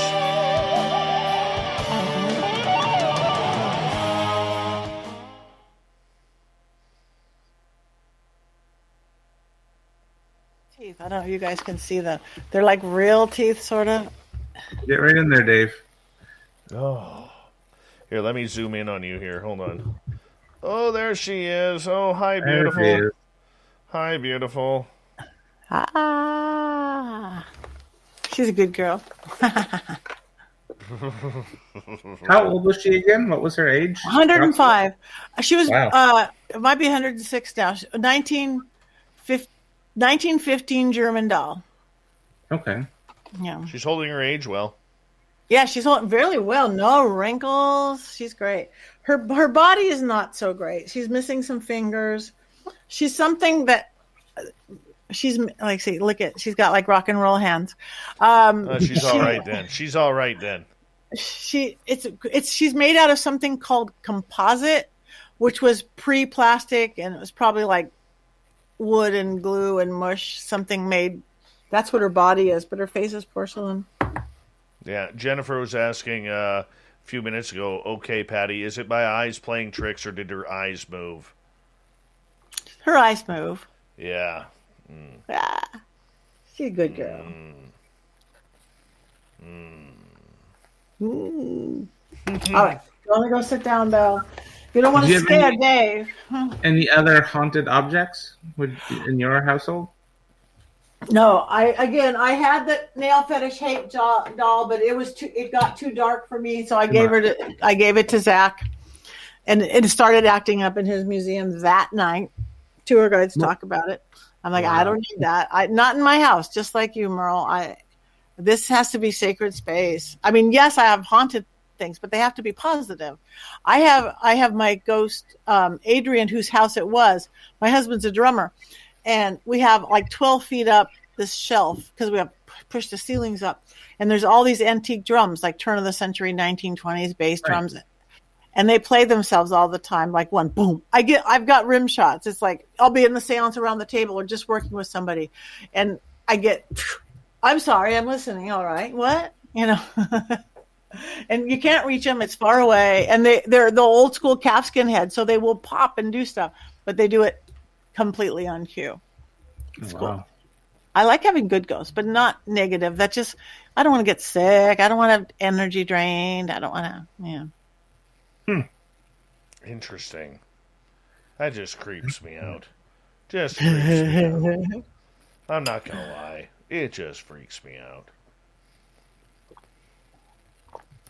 But then you sit with a gnome and an alien Buddha. Yeah. Well, David Weatherly is the one who I used to have nothing to do with gnomes. They freaked me out. They used to freak me out. Maybe still a little bit. I'm not saying that publicly, though. And he said if I keep putting negative energy out, the real gnomes will come because they'll pick up on that and they will start taking my things. So I better make one with the gnomes. So I did. And one of my listeners actually carved this guy. Wow. Yeah. So it's an SOR gnome. It's beautiful. Oh, wow. It's your own gnome. Yeah. With a microphone. I know. It's amazing. It's absolutely amazing. Thank you. That is beautiful. The Michael Leger. That would make gnomes very happy. And just like fairies. I work with the fairies. But if they get too mischievous, they start stealing things. They steal keys and jewelry.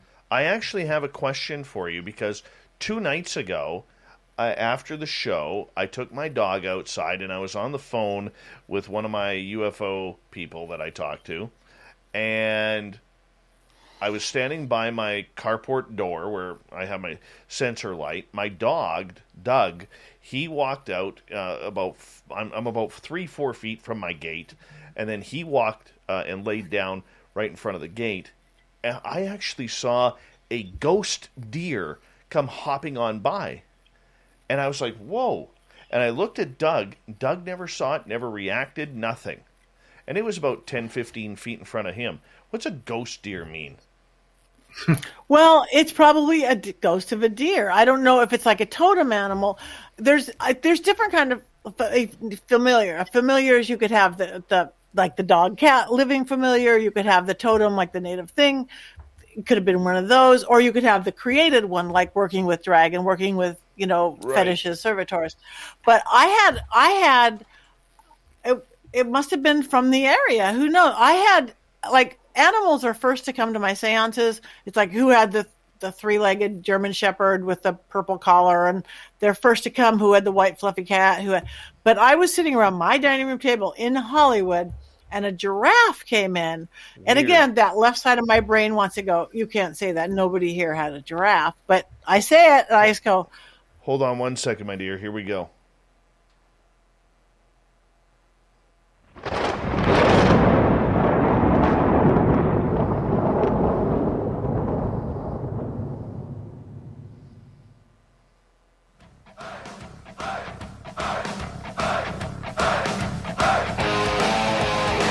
We passed the halfway point of Spaced Out Radio tonight. My name is Dave Scott. Thank you so much for taking the time to tune us on in. We really do appreciate earning your listening ears. Want to remind you that if you missed portions of this show or others, check out our free archives by going to youtube.com/Spaced Out Radio. Do me the favor, hit that subscribe button. Our website is spacedoutradio.com, where we have a plethora of features for you, including rocking out to Bumblefoot and reading up on Captain Shirk's SOR Newswire. Follow us on Twitter at Spaced Out Radio and on Instagram, Spaced Out Radio Show. We continue on tonight with Ghosts of the Great White North. We got Merle from Paranormal Road Trippers. We have Patti Negri here from Ghost Adventures television show, and she is literally the psychic medium to the Hollywood stars. And we're continuing on here. Merle, you had a question/story that you wanted to ask or tell. It's more or less just a question. It's a super basic question, but I think it's important to ask because you reference seances quite a bit. Just to explain, I know a lot of people, because I go on investigations with psychics and mediums too that also do seances, and one of the biggest questions they get cornered: what's a seance? How do you do them? So, what's a seance? How I do them? I mean, mine are very styled of the spiritualist style, Victorian. Old school, not a lot of fancy things. I have bells and chimes and Ouija boards. The way I do them is I literally, because I've been doing it since, I lift that veil. There's our world, there's their world. I lift that veil between the worlds and invite the spirits in. The way I work elementally, the air and the fire and the water and the earth, like pagans that I am, or Native Americans or any shamanic people. And I lift it so everybody in the space, in the hall, around the table, the lights come off. So everybody gets a little more psychic, a little more whatever. So I even say, even I'm the medium sitting here, whatever, Merle, you might be keep hearing Bob, Bob, Bob. And for all you know, Dave had a Bob, Bob, Bob you didn't even know about. So it lifts it so much that I explain how they do things. Again, I've always been bells and chimes and channeling and maybe a Ouija board or a dowsing rod. I don't like noisy equipment, but I do have this crazy new talking crystal ball I will occasionally use. I think I have the only one in the world. It's kind of like an Ovulus, but it's amazing. And ghosts aren't so afraid of it. Old school ghosts don't know what a SLS camera is and a REM pod and all this stuff. A crystal ball, it's selenity, it's crystal ball. It's like, oh, it's not so scary, and they can talk through it. So that's what a seance is to me. I consciously set up your ward, set up your protectors. Always do that, whatever your philosophy. Lift the veil, talk, invite, don't command anybody in to talk. And then make sure you close it down afterwards. I always tell people to eat something sweet before that, and I'd say the same before an investigation. It's a Victorian thing, and I really think it just has to do with raising your blood sugar, makes you more aware and all the consciousness. And I always tell people to have something salty for afterwards, whether it's a seance or a paranormal, because that'll ground you. Salt will ground you, or iron. Grab, if you have a little old iron pan, iron cauldron, iron bars on the staircase. hold a lodestone will ground you afterwards. Because again, the more difference you have between the mundane world, like the on-off switch in witchcraft, you would lay down your broom. This side of the broom is the regular world where all this stuff is, you don't see it. The other side is where anything can happen. And the more you separate them, the stronger both get. So that's what to me is seance. I am consciously now creating this sacred space, this sacred area. We are lifting it up. We are talking to people. We are shutting it down. All right, that answered the question for me. Now, one of the seances that I watched you do was on the Queen Mary ship. Can you walk us through how that one went?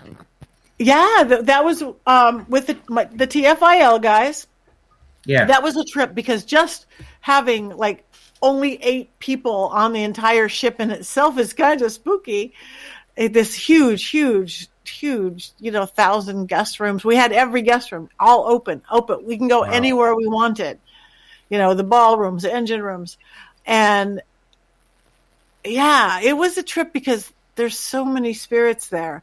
It's so haunted. There's so many. And again, there's happy ghosts that hang out there because that was the best trip of their life. So let's go hang out at the Queen Mary.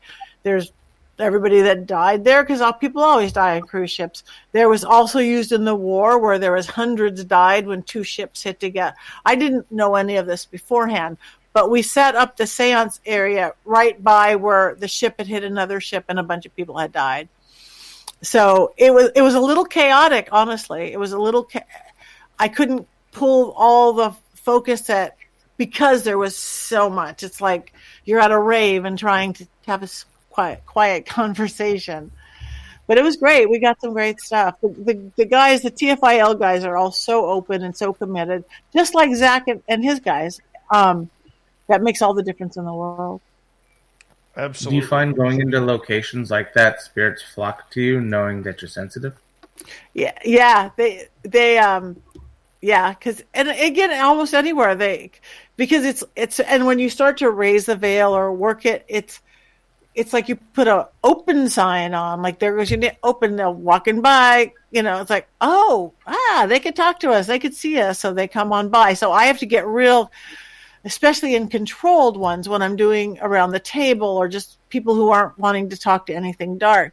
Real controlled, only good spirits, only light spirits, only spirits attached to the loved ones of the people within this space, or maybe this room or where we are at the Queen Mary. But it can get chaotic if it's chaotic spirits and stuff. But yeah, it was really cool. How often do you see deception from spirits? Like you were just saying, how people only want to sometimes talk to the friendly ones or the happy ones. How often do you see the wolf in sheep's clothing kind of go front and center to you? You just have to set it up. Number one, you can't think that just because a spirit says it that they know what they're talking about, or that they're not telling a lie, or that, the person that says they're your grandma is your grandma. This is where you have to set up your parameters, your boundaries. Again, even a Ouija board, it's like, unless you're with people who know what they're doing, only good and light spirits, only spirits you invited, only spirits of the light or with good intent, whatever you want. You don't open your front door and say, anybody come in, serial killer next door. You don't do that to your home. Why would you do that when you lift the veil or do a seance or do an investigation? Investigations are different because you want to see what is there, but you still need your protectors. You don't want anything that can physically hurt you. But I think the biggest thing that I've learned and known my whole life of doing this, I'm a firm believer, and it's always been true to me, is that this is our realm of existence. This 3-dimensional, third dimension, gravity, Earth is ours. The other side really does have to play by our rules, but we don't know that, so we give our power away. When you see people get all possessed, whatever, unless it's like somebody like me who does it on purpose and knows what they're doing, they've allowed it to happen because getting too fearful or getting too angry, and that's exactly what a dark spirits want. Yeah, get scared. Yeah, get mad. Unless you have a severe addiction problem, that'll call in the dark, no matter what. Unless you have a severe mental imbalance. And if you do have a severe alcohol or drug problem, or mental imbalance, don't play in this world. Really, don't play in this world. Take up anything else, because that's when the dark can get in. Other than that, it's our world. Don't let it in. In the name, like if something good comes in, talk to it. Something bad comes in, command it to leave. In the name of whatever you believe in the name of God, in the name of Jesus, in the name of your cat, in the name of your designer handbag, in the name of your highest self, in the name of whatever, without anger, without fear, with respect. And guess what? They go, 99.9% of the time. Yeah, I always say there's no caller ID with the spiritual world. Yeah. You kind of don't know who you're talking to until the communication. That's why everybody has to develop their own intuition. And that's what, again, being an investigator or into the spiritual world, all you start doing, if it feels a little off, it's probably a little off. If it feels a lot off, it probably is. So trust your gut, trust your that. And then be careful who you allow in. And go from there. But, yeah. All right. Do you find a lot of spirits try to attach themselves to you, like attachments? Only once twice. Well, once the Black Dahlia thing wasn't exactly an attachment, but knocked me out. Once I did, and again, I let my guard down. I live in the Hollywood Hills. The house across the street had belonged to an actress, a beautiful actress, dear friend, and she had kind of lost it to alcohol. What's happened? She didn't sell her soul to the devil. She just, she just had a drinking issue. So, and she got kind of just really a lot of attachments and stuff. And then after she left the house, a beautiful new young family moved in, but in the in between time, I would see this thing out the window seething that had been created again by everything her, and she had called it in. And one time, just before they moved in, maybe it knew something was coming. I swear to God, I live in a hill, so it's above my house. It like rolled across the street and into me. All of a sudden, I'm in my very well warded and protected and cleansed and balanced house going, I don't feel good. I just want to die. I just want to kill myself. I can't go on. I'm like, these aren't my words. This isn't me. This is her. Ooh, this isn't her, because she moved out. And I realized it just literally tumbled across the street down to me. So I called another friend who is a medium too. I could have done it myself, but it's better in numbers. You need help sometimes. And we got rid of it and went away. But you do have to keep warded again, because if you do have the gift, or you do focus on it, most people who do it have the gift anyway. But spirits know. You're going to see your neighbor's house and go there asleep. You're going to see your next neighbor. Oh, they're skeptics. They don't believe, and they're numb anyway. And they're going to see your house, Dave, or your house, Merle, and go, ah. And they'll see me or sense me or feel me or, and stop. I hear you there. So, Marie in L.A. has a question. She says, hi, Patti. Have you ever experienced anything at Chateau Marmont? And if not, what about Yamashiro? Chateau Marmont, yes. And not even in a room. This was a trip. And I don't know who it was, because I wasn't on an investigation. I was there for a meeting like you do. But it was with the producer. And I'm sitting in this waiting room. It's beautiful, the Chateau Marmont. And there was this spirit, and like you're waiting because that's what you did, just pre-COVID. And there was this ghost, like huffy, like they hadn't set them yet. They had like somebody like, it's like, don't you know who I am? How come you didn't give me a seat? Why didn't you give me the best seat in the house? And they were like pacing back and forth in the lobby, the waiting room to go into the restaurant. That was a trip. That was at Chateau Marmont. And I couldn't tell who it was, but I could tell it was somebody who was important or thought they were very important and didn't think they were getting the attention they deserved. That was a trip. Lee in the UK is asking, what's your advice or view on voodoo dolls? Well, voodoo, it depends on what they use. I mean, voodoo is a practice. Voodoo is a religion. Hoodoo is a practice, just like witchcraft versus craft. And a lot of people, what people think are voodoo dolls are puppets. Puppets. This is the beginning of a puppet. This isn't a voodoo doll. I have a bunch of them here somewhere. I might stuff it up with stuffing and put a face on it. I might put my name on it. If I have a headache, I'm going to stick pins in it. It's like acupuncture. This represents me. An unknown person would go, oh, do you have a voodoo doll? Because it'll have a face. Where's my other one? the other half of it's just down under my witch doll. I don't know. My desk is a mess. So, a lot of people think puppets are voodoo dolls because lots of magical traditions and crafts and folk magic and voodoo and hoodoo use puppets, which represent people. And again, this could be your health and protect your children puppet. Voodoo dolls themselves, it's like with everything, it depends on what you do with it. Magic is magic. You can make it good or you can make it bad. That makes sense. All right, let's move on to another question here from Nikki in Seattle. Do you also work with the hierarchies of different realms besides the dragons? Oh, yeah, I work with everybody. Really, if you study religion long enough, it's like, I need to work with that deity. I don't work with deity. I am so elemental in my work. I could work with deities, okay, Roman gods and Greek gods and Celtic gods, Egyptian gods and Christian gods and Jewish gods, but I'm more about the energy thereof versus whatever they are that's created it. So that's why I do like working more elementally. I like dragons because it's an energy. It's not some god or deity. A dragon energy is crossroads energy. It's fire energy. Like angels are up here. Angels are great. Angels are dextral. We have a dextral side, which means it's holy, pure, and everything good, and a sinstral side, which means exchange and shift. The word sin comes from sinstral. It does not in the Christian sense of that means you did something bad. It means shift. Angels don't have that. They're two of the best things. Protection and enlightenment, and those are great things. And you get down into other realms of gnomes, which would be an earth familiar, an earth elemental, fairies, which would be an air elemental, mermaids of air. But dragons, they're fire elemental, and they can fly between heaven and earth. And what do we need more as we move into this age of Aquarius when there is no solid ground, parents' world of black and white, yes and no? We don't have that anymore. Dragons, they live at the crossroads. Like if you do magic like I do, or whether it's country magic or crossroads is where change happens. Crossroads is where you take a path, move your path. Again, dragons get a bad rap because they're powerful. The secret is anything powerful. I mean, anything that people think is negative or bad luck is probably just powerful. Like the number 13, walking under a ladder, breaking a mirror, or black cat. We've made them bad luck. They're just powerful.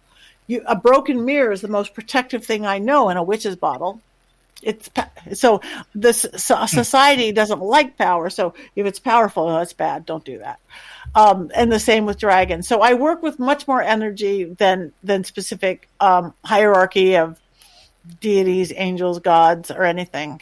I'm sitting here on this earth. I'm working with what's here. Awesome. Let's get to Vinny's question, because there's always a question about television, how real it is. So he's asking, are any of the mediums on TV credible? I am. I can't speak for anybody but myself, and I think most are to get there. But people, they're. I wouldn't even know how I would cheat. I mean, honestly, I don't. Like in my shows, you don't know anything. Again, I kept blindfolded and whatever. I'm scared to death. I'm not scared to death of ghosts. I'm scared to death of like, what if I'm not psychic today? What if I get nothing? What if Zach goes walk in that house or anybody else and I hear crickets? It could happen. I mean, usually the places you go are so charged. They've been so vetted. It's like, oh yeah, 3 murders over here, whatever that was. And somebody said she's talking about dragons. Yes, I talk about dragons a lot. So what was the question? Just in regards to television psychic mediums. Oh yeah, psychic mediums. I can't speak for anybody I don't know. I know it's a real gift. It's a real thing. I mean, I've gotten iPhone codes from spirits. You can't make that up. This young guy had passed away, leaving a little kid and his wife, and there's his iPhone with like thousands of pictures, and they didn't know the code. That's a practical thing to talk to spirit for. You can't make that up. I got my Ouija board. It was at the same time, especially, there was big news a couple of years ago, like the FBI or CIA or somebody wanted Apple to give them an iPhone code for some crime case, and Apple refused. It's like, Well, they should have just talked to a medium. Work a Ouija board. Okay, the code is this, and they opened it up and they got the pictures out. Yeah. But again, I'm sure there's fake everything. But people also have to understand stuff is edited. Again, like Cecil Hotel Ghost Adventures, we filmed 4 days for 2 hours. Every episode of Ghost Adventures films 4 days for 1 hour, for 45 minutes. So you're going to get the best of everything. It may not, when you go on your paranormal investigation to your local place, it won't be boo, boo, boo, boo, boo. But when you go home and edit it for your YouTube channel, it is. But it was still all real stuff, right? But people don't get that. I remember the first time, and I think so far the only time, and my old Patti would have been devastated, but I saw something like fakepsychics.com or something, and I'm like, what? I'll prove it. And they were talking about, we saw her in Ghost Adventures, and she looks at the camera and just like, yeah. And she has an IMDb page, and she's an actress. Yeah. And I'm like, I didn't know what that meant. And I'm like, and how come her back is never to the camera when she's discovering it's like 4 cameras, editing, so who knows what happens on TV? And I'm sure there's horribly faked ones, and I'm sure there's more real than fake ones. And I'm sure sometimes reenactments and stuff like that get a little too crazy for my taste on some shows.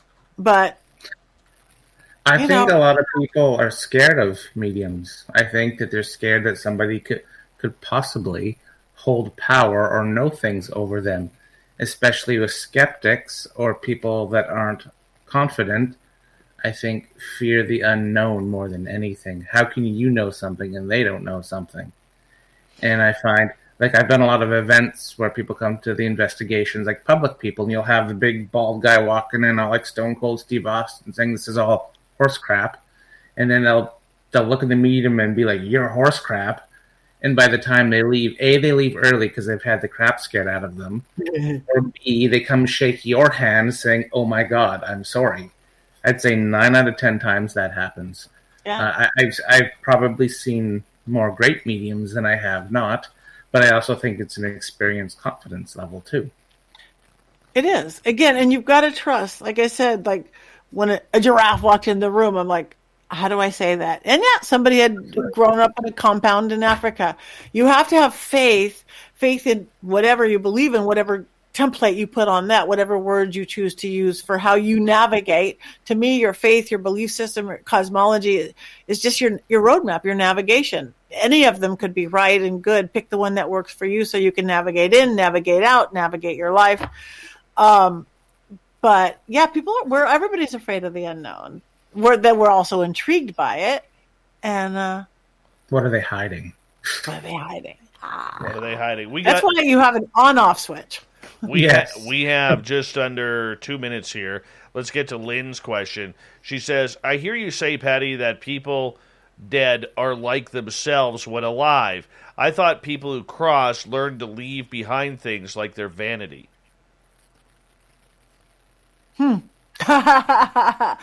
Not you. I mean, who knows? I'm talking. Okay. We have teeny human brains. We don't kind of comprehend stuff. I don't believe there's time and space on the other side. So I think a spirit that goes up, you can hang around and be a ghost. I do say, and if you've heard me say, you are the same person. Dave's going to be Dave, and Merle's going to be Merle, and I'm going to be Merle. You do get a slightly higher perspective. I've said that many times. And almost like a higher view, maybe it's like literally or looking down. A lot of the petty stuff goes away, the little things. I don't care you weren't there when I passed away, or that argument meant nothing to me. I do notice that almost consistently. The other side is like they get the bigger picture, but they're still them. But that doesn't mean they're part of their soul or spirit isn't going into the great consciousness or Akashic records or cosmic things or coming back. But the part of them that stays the them, because I think it's essences of. I know who I was in a past life, but then I came to a seance. What the heck? This doesn't make sense. There goes my whole philosophy of life. But then you figure it out. You're just essences of. Did that answer the question? I think Probably it not. did. And you know what? That's a good time right there because we are going to stall things out here at the back end of hour number 2 where we have Merle from Paranormal Road Trippers in Vancouver, British Columbia, and Ghosts of the Great White North here on the show. And, of course, our special guest, Patti Negri. PattiNegri.com. You may have seen her on Ghost Hunters, or pardon me, Ghost Adventures. And, of course, she's all over television. She is the psychic medium to the stars. We'll be back with more Spaced Out Radio in Hour 3 as we got Merle and Patti, and then John Hudson with the UFO report, the news, and the thought of the day. Stay tuned.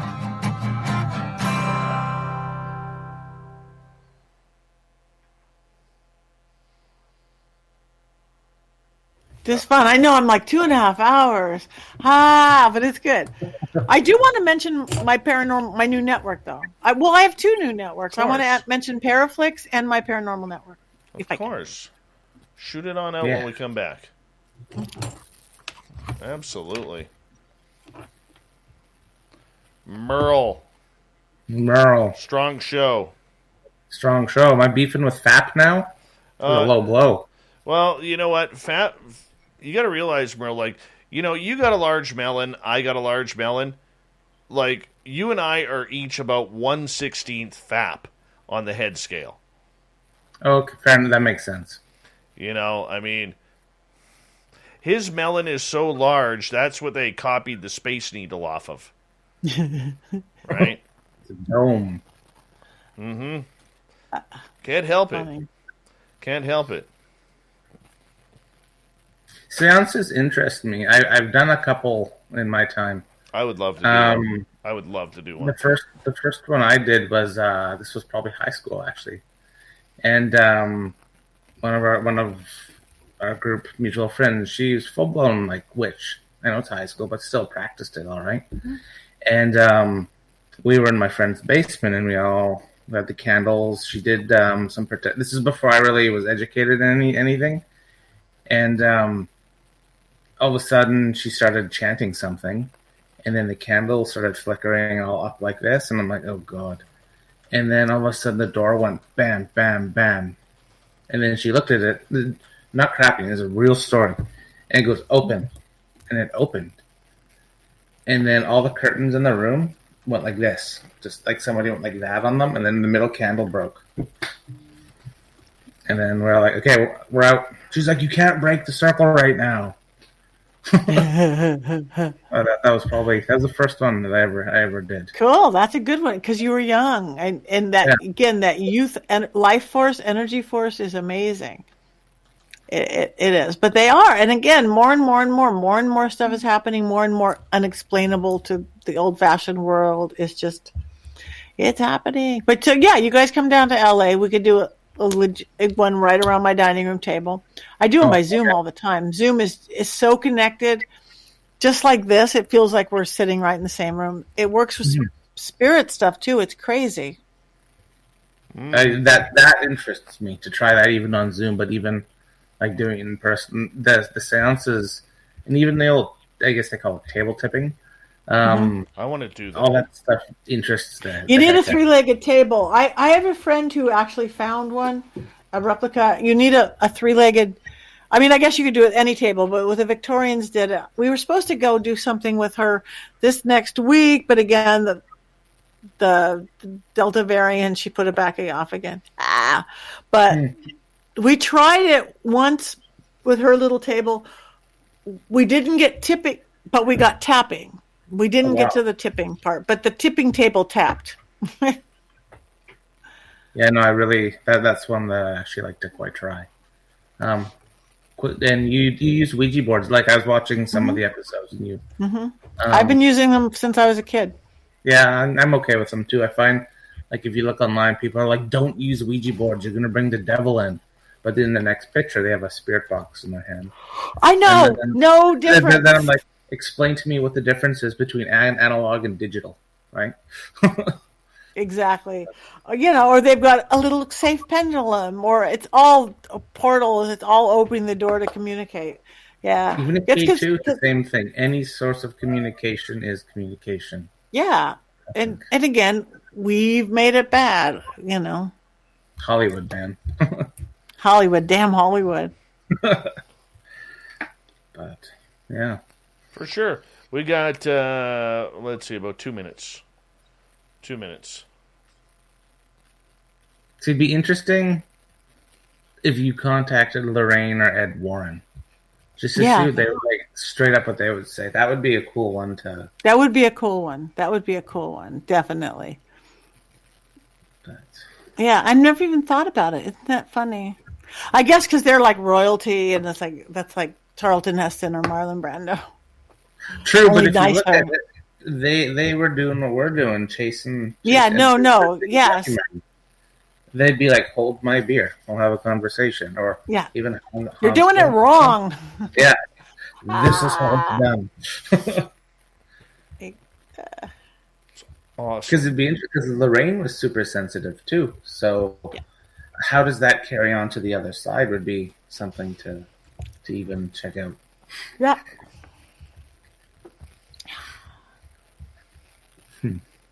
You have a great audience. You have a great they're amazing. chat people. They're amazing and they're brilliant and, can't say enough about them. They are pretty on top of things. We have a lot of fun. That is awesome. Yeah. We got about 40 seconds. When we get to the break at the bottom of the hour, just make sure that you just stick with us into the break so that way we can say a proper good night to you, Patti. Okay. I really appreciate you doing this. I absolutely love you, my dear. You're welcome. I love you. You're a great host. Again, you're a great audience. Merle, you're great. This was very fun. Merle, quickly, what's your favorite dog breed? Thai, Doberman, and German Shepherd. Nice.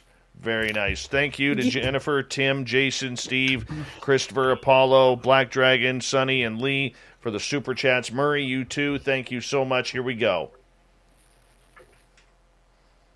Would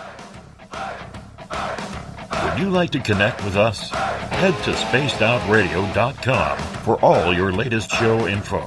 Now, back to Dave Scott and SOR. Third and final hour of Spaced Out Radio is underway tonight. My name is Dave Scott.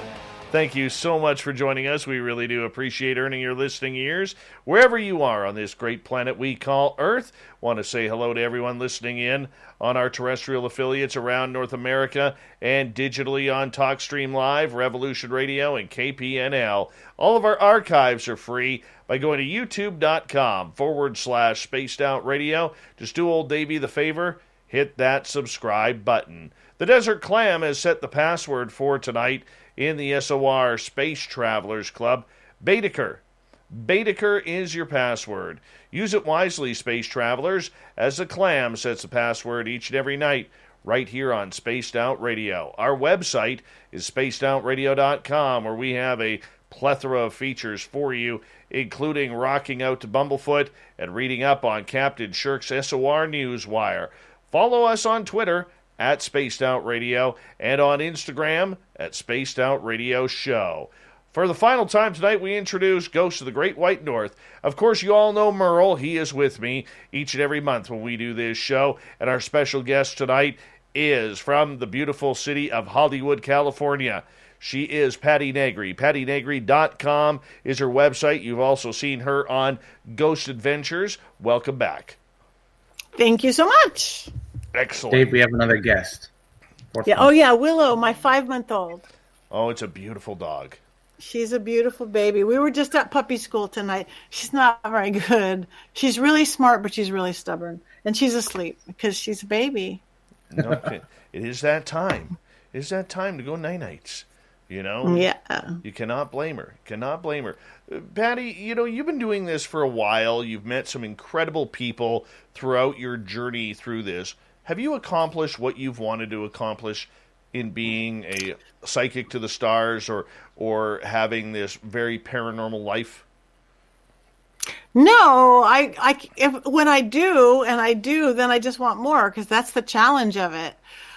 That's my little hobby. I don't know if we ever talked about that. Like, I like I like challenging my craft, my ability, like, not that physical and making on Wipeout, being a horrible cook and making it on Master Chef, having no talent for it and making it on America's Got Talent, of which all of those I've done, where each one of those I beat like 100,000 people. I just like challenge. I like challenge. That's why it put me into a crazy haunted house, put me into the Cecil, so as soon as I get to things, I'm grateful every day for everything I get to do. And I'm just like, I love people. People are amazing. And I teach a lot. I teach cheap classes. I teach $10 magic classes every Thursday. I teach $25 classes. It's really easy to, I'm not like out there just movie stars, whatever. That, yes. But I just love people. I love humanity. So I'll never get tired. I'll always want something, the next thing. Yeah, no kidding. And for you, have you solved your own personal questions, though? Because I think all of us are in this field to answer some pretty personal questions, whether it's about life after death, if you're looking into the alien thing, whether or not there is life outside of this universe. I mean, have you had your questions answered? I think most of them, because I went, again, a lot on the health thing and all that to create my life for what it was. But then again, the more you learn, the more questions you have. I study constantly. I don't know anything about that. I'm going to study Peruvian shamanism. I don't know anything about, and the more you learn, the more you know you don't know. I mean, every day. So that just raises more questions. But there's still the what and the why. Everything. Give me an example of a question that you would still like to solve. Okay, this is a good one. How come extraterrestrials and ghosts won't come to the seance? They won't. I've never had an extraterrestrial and a ghost.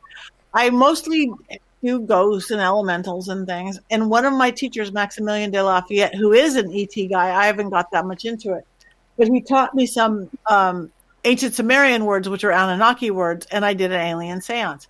Whole different crowd of people came, whole different thing. Once I did it with a star in my backyard, and this whole alien thing came. And then I did it with 8 other mediums and really gifted around my dining room table, which we do. And all of a sudden, we started making a grid. Sounds were coming out of us, body movements coming out of us. One started channeling. I've never seen anything like it. Then this big alien thing kind of laid its arm across the table. But why do they not come to my ghosty seances? Or might do ghosties not come to the alien seance? Is it different dimensions? Is it different realms? I think it's different energy.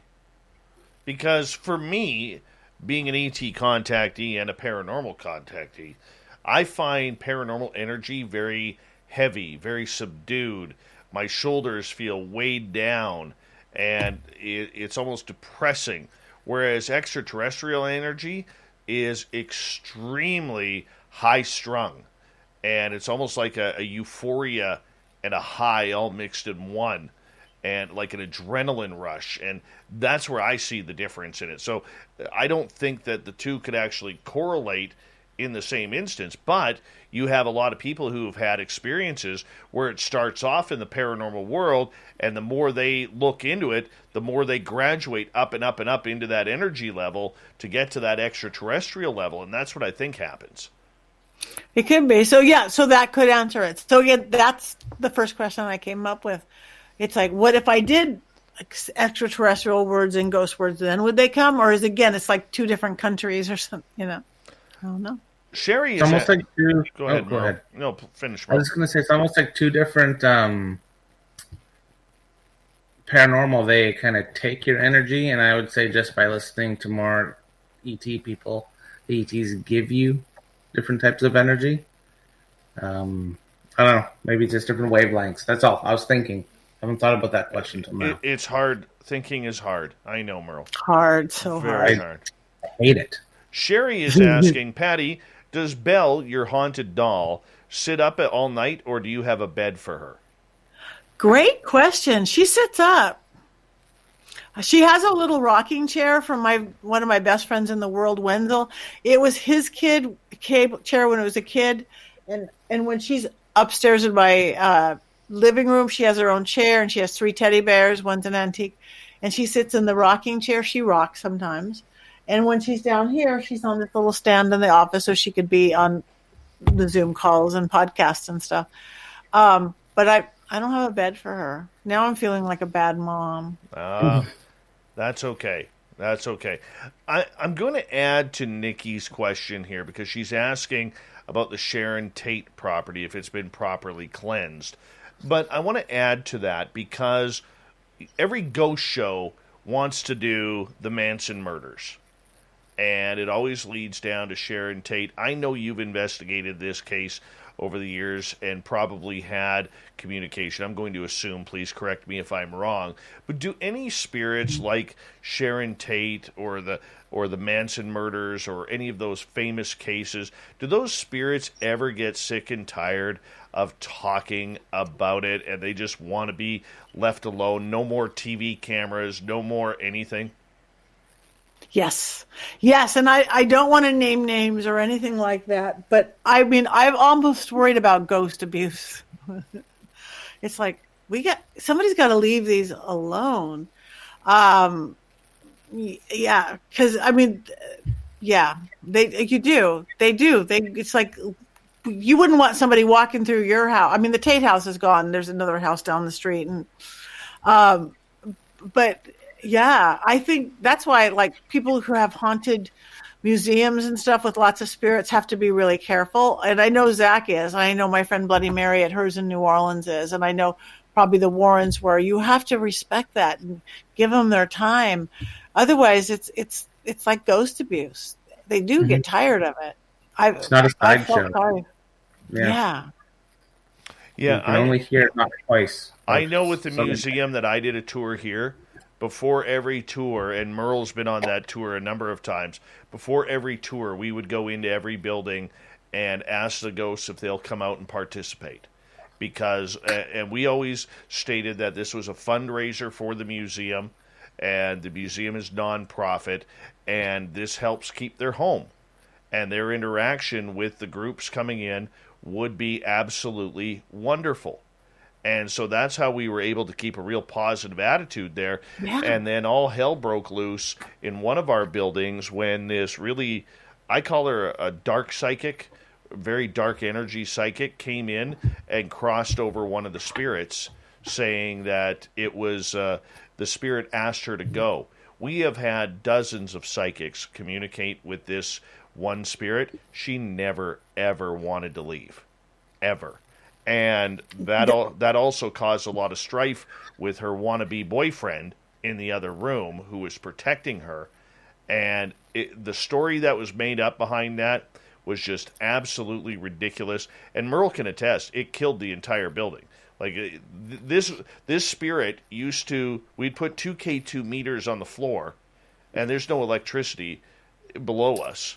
Okay, we'd put 2 K2 meters on the floor, and this spirit was so happy when the tour came around that she would stand in between those 2 K2 meters to say, okay, and then we'd have the group on the outside, you know, she would literally allow them to come in and feel her energy to see what she felt like. Yeah. And after that situation with that lady who, she said she crossed her over to the other side, ended up going into a purgatory type place, and we tried to bring her back, but she's never been the same since, ever.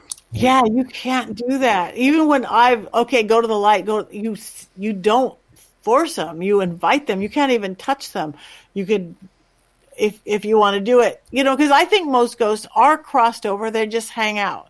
There are some that are stuck. There are what I call the shades, the ones that don't know they're dead and they're kind of like that zombie-like, and that's the one that need crossing over, but you invite them to. You don't force anybody. Nobody wants to be forced. Yeah. No, that was bad. That was bad. Yeah, maybe one day what I'll do is, we're not doing the tour right now because of COVID and other political issues at the museum, but if we end up ever getting back in there, I might call you up to see if you could communicate with her to see if we could get her back properly. Yeah, I think that's sweet. Yeah.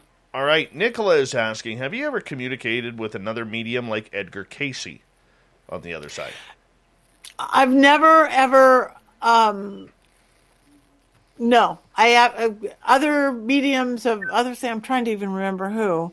Not in a long, long time either, because people don't. But I haven't to Edgar Casey. I've certainly read his stuff and studied and all that, but I haven't gone firsthand. Merle. What's a no-go for you out of everything you've done? What is a nope, not doing that again moment for you?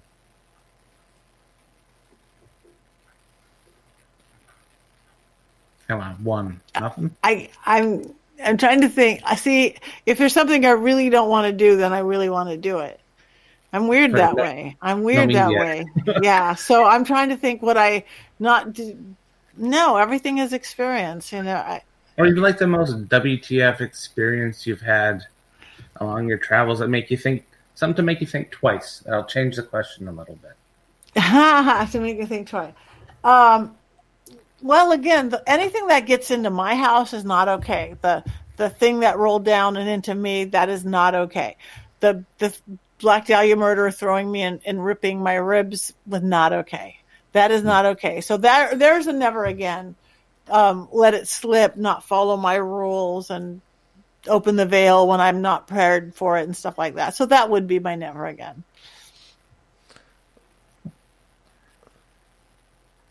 And that's it. That's all I got. I mean, the millions of questions, and I'm a clock watcher too, and we only have you for about another 8.5 minutes. But out of all the places that you have investigated, both publicly and privately, what is your favorite type of case or seance or reading to do? What really makes you happy in your job? Everything makes me, I love it. Again, I like happy ghosts. I like hanging out at Hollywood Forever Cemetery where they're having a party. I like the Roosevelt. I like the American, like I said earlier, American Legion. I like Hollywood Athletic Club where ghosts are just playing. Nobody investigates that. I also like mining towns. Again, that vibration that gets created. Send me to Virginia City, Nevada City, Butte, Montana. I like what that creates. Again, because we're like Hollywood, all the dreamers, I want to be famous came. The people who went to mining towns where I want to make it rich. Again, they're those go do it, risk life to go. And then there was so much going on. And again, then like Hollywood has a vortex, they have the gold or silver or copper and crystals, a lot of them that have everything is so charged. It's fun. And again, I'm out west, so when I get to travel is great, but we don't have anything real old. We just weren't old. So the oldest thing we have would be like the old mining towns and stuff, because that's when first people first came out. You go back east, you get a whole lot older. You know, go to Europe, you get a whole lot older. You know, to go to Greece, you get a whole lot older. But in California, that's about as old as we get, or up and down West Coast. Well, you know what? Literally about 3/4 of a mile behind where I'm sitting right now in SOR headquarters is the original Gold Rush Trail. Really? Which, if you want hauntings, this entire trail is haunted as anything. And all the little towns and post houses in between, right up, you know, Merle mentioned Barkerville earlier on. That was a main stop before heading into Alaska and the Klondike and the Yukon looking for gold. There is gold all buried around here that has never been found. I think the last estimate they had was something in the lines of that they know of. They can't account for around $50 million in buried gold and treasure. Wow. Yeah, wow. It's crazy. Like, you never know. Like, you're out in the forest along the trail, and you might be 100 yards off the trail to the east or west, and you go look in a tree, and it's buried in a tree stump somewhere. Like, you don't know. And there's people to this day who are still searching for that gold. Wow. It's That's crazy. pretty cool. Yeah. Yeah. No, I like it. So I do love that, again, because it's history, and it's, again, strong spirits, and it's been battery charged. Kevin Moonlicht is asking, can't we keep Patti? Can't we just keep her? She's awesome. Sure, I'll hang out, bring my sleeping bag, bring Belle. I got a couple questions from Vanner here. Have you ever had interactions with actual demons? Very little. Demons get, in my perception and my understanding, way too much credit. I think 90% of what people think are demons are just cranky ghosts or dark spirit. Dark, but not demons. Demons are a whole other level. I have a little bit, and it's icky, and it's not fun, and it's not, the scary ghost thing. It's icky, make you sick. And I haven't that much, though, because I don't want to live in that world. Again, in my witchcrafty thing, it's like you create the world you live in. Yeah, I like to go to the dark and scary, but not that dark. All right, follow-up question. Have you ever had the foresight of a crime like on Minority Report? No, I haven't. I've never even done a lot of crime stuff at all. That's like I was starting to do that one thing, but it blew up because my producer got scared away. I haven't. Somebody reported did a cold case. They wanted me to look at a cold case. It's this big case in Indiana that wouldn't die, 100-year-old. And it was interesting. I went into the crime thing. It was an unsolved crime. A little girl went missing. And I was channeling, and they just wrote everything down for the article. And I was saying stuff like east of town where there's water, and a cabin, a fisher cabin. They're like, there's no water east of town. But they looked it up, and 100 years ago there was water east of town. So that was kind of fun, kind of seeing what I was seeing remotely, again, even going through time and space. But I've never really got into crime stuff. It just, maybe there just hasn't been enough hours in a day. I've never worked with the police. It would be really interesting, and it would be great to help that way. But no, I've never had a foresight of a crime, No. I hear you there. We have about 3.5 minutes. Let's try and get in one more question here. And we'll go to B. Hoff, who is asking, is there a type of object, material, or substance to attract spirits? A million types. I burned different herbs. I did mugwort, we'll call in a spirit. There's lots of herbs, lots of incenses. You can make mixes, have mixes. Sound. Our breath, I like vocal sound. Our breath is our life force. It's our pneuma. That's why you blow into witchcraft. The moisture in our breath is our free will. That's why some cultures spit. Like, oh, what a pretty baby. You don't have to spit. But I just taught the TFIL boys, my best thing I know, and bringing that from ritual into the paranormal world. I don't know why I know a lot of paranormal people work with psychics and mediums, but they don't work with psychics and mediums who open the veil, and I don't know why. And I know it's just like go in and see what's there. Well, you can see more of what's there. But I just taught the boys this E-O-F-O-A, E-O-F-O-A. I'm not a singer, but those sounds, they're like a Jehovah, they're like a beginning Alpha and Omega. They're these sounds that call in spirits, and they actually call in kind of more good spirits, more focused spirits, lighter spirits. Breath, voice, sounds, chimes. That's why in my old-fashioned seance, you're bringing in chimes and bells. I don't want to break anybody's ears. That's why in seance, you call the spirits with a bell. With the ringing of this bell, we call the spirits twixt heaven and hell. Just call the spirits to us now as we do this sacred vow. I'm very chanty, very wordy, because that's a cadence that creates.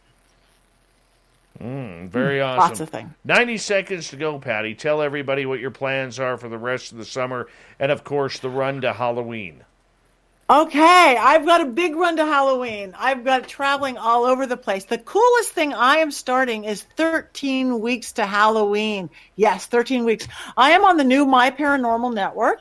My Witching Hour podcast is now My Paranormal. It's the same people who produce Ghost Adventures have a brand new all paranormal network. MyParanormal.net, My Paranormal Network. We are having this huge giveaway and prizes and crazy things up through Halloween, actually through Day of the Dead, Dia de los Muertos. So check out myparanormal.net, please. Also, my streaming video service, Paraflix.com. It's like Netflix of Paraflix. I'm a co-owner of that. There's 3 of us. You should be on there, Dave, really. What a song. We'll talk. We'll talk.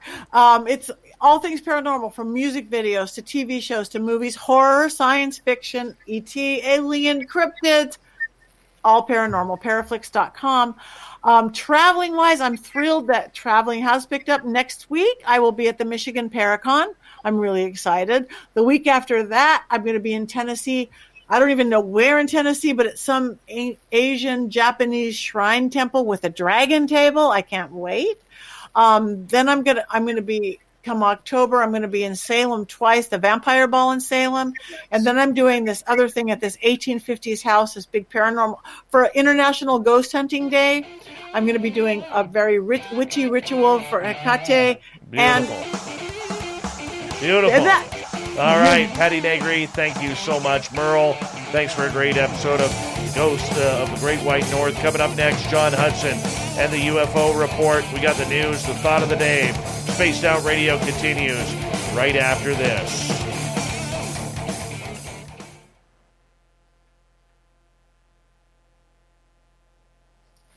That was beautiful. Thanks. I talked too long. That's okay. We love you. Perfect. We love you. Oh, thanks. You guys, you made this very, very fun. Thank you. It was great. 5 stars from Major Lee in the UK. 5 stars. Yay. Patti, I appreciate you and everything. And you may have to boot someone off your friends list to re-add me on Facebook, by the way. Okay. I boot people all the time. I will go look for you. Have you sent me a thing? I will bump somebody. There is a request out there for you. Okay, I will find it. I have, there's 1,000 people waiting in my regular Patti Negri. You can follow me, but I'm trying to send people to Patti Negri Psychic Medium, the more professional page, but I'm going to bump somebody and put you in. Oh, thank you. Me and Merle, we need some Patti Negri love. And some Merle. But Merle, I can't just go look for Merle, right? I'll get Merle to add you. I'll get you. Okay. Yeah. All right, guys. Well, have a beautiful night. Thank you, guys. Thank you this was so really much. fun. I hope it went great. Take care. Bye. Isn't she wonderful? She's fantastic. She's amazing. I mean, how do you not love Patti Negri? Seriously. I agree. How do you not Should have her back. We got to have her back. We will definitely have her back. And, well, that's good, Sandra. Holly Woo. Very nice, Sandra.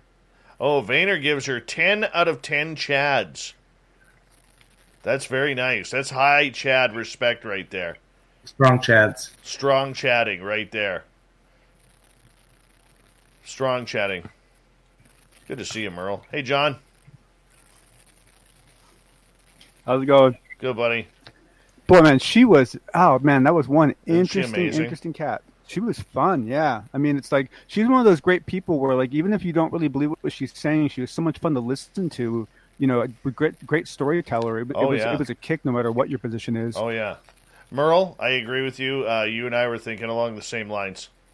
We'll talk about that. ASAP, bro. ASAP.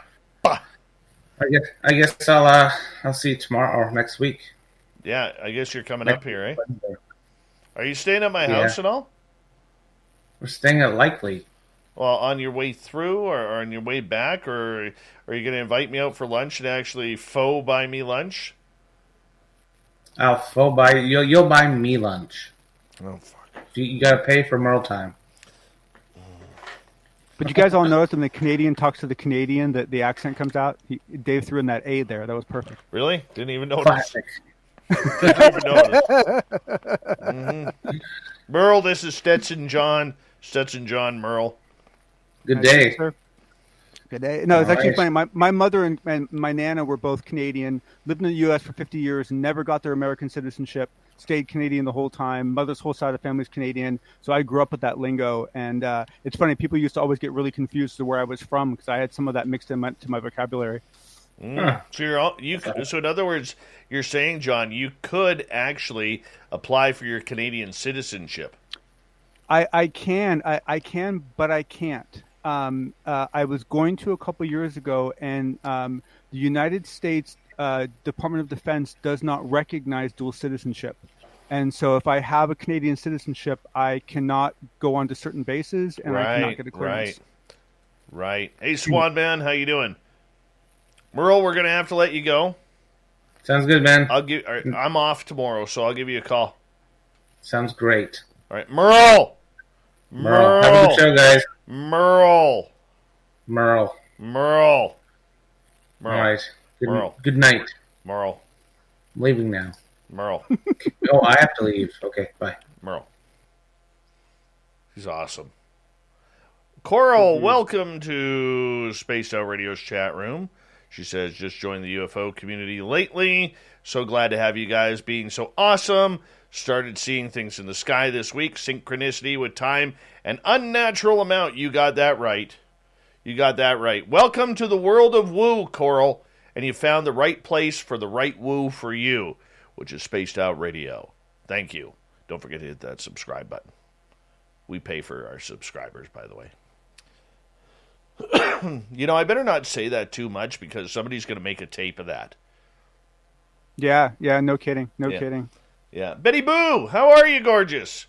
What's happening? Yancy, how are you, man? Good to see you.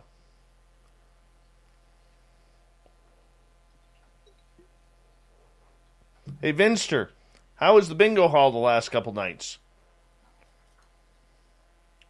We got 20 seconds. Big thank you to Chad, Murray, Tim, Jennifer, Jason, Steve, Christopher, Apollo, Black Dragon, Sonny, and Major Lee for the awesome super chats tonight.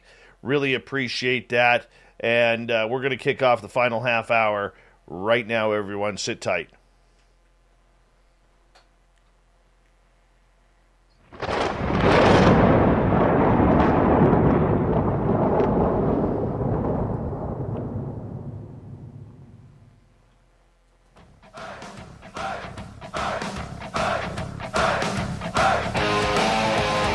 Rounded third. We're heading for home tonight on Spaced Out Radio.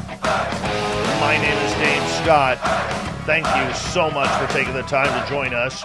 Want to remind you that if you've missed most of this show or others, check out our free archives by going to youtube.com/Spaced Out Radio. Just do old Davey the favor. Hit that subscribe button. Our website is spacedoutradio.com, where we have a plethora of features for you, including rocking out to Bumblefoot and reading up on Captain Shirk's SOR Newswire.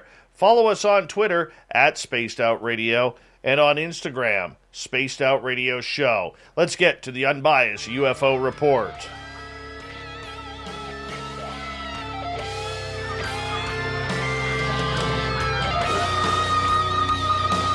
I love the Bumblefoot music. Warming us up for Stetson John Hudson, who comes on in to talk about everything to do with the UFO world. John, how you doing, my friend? Doing good. Happy to be here. Happy to be here. Wow, quite a guest.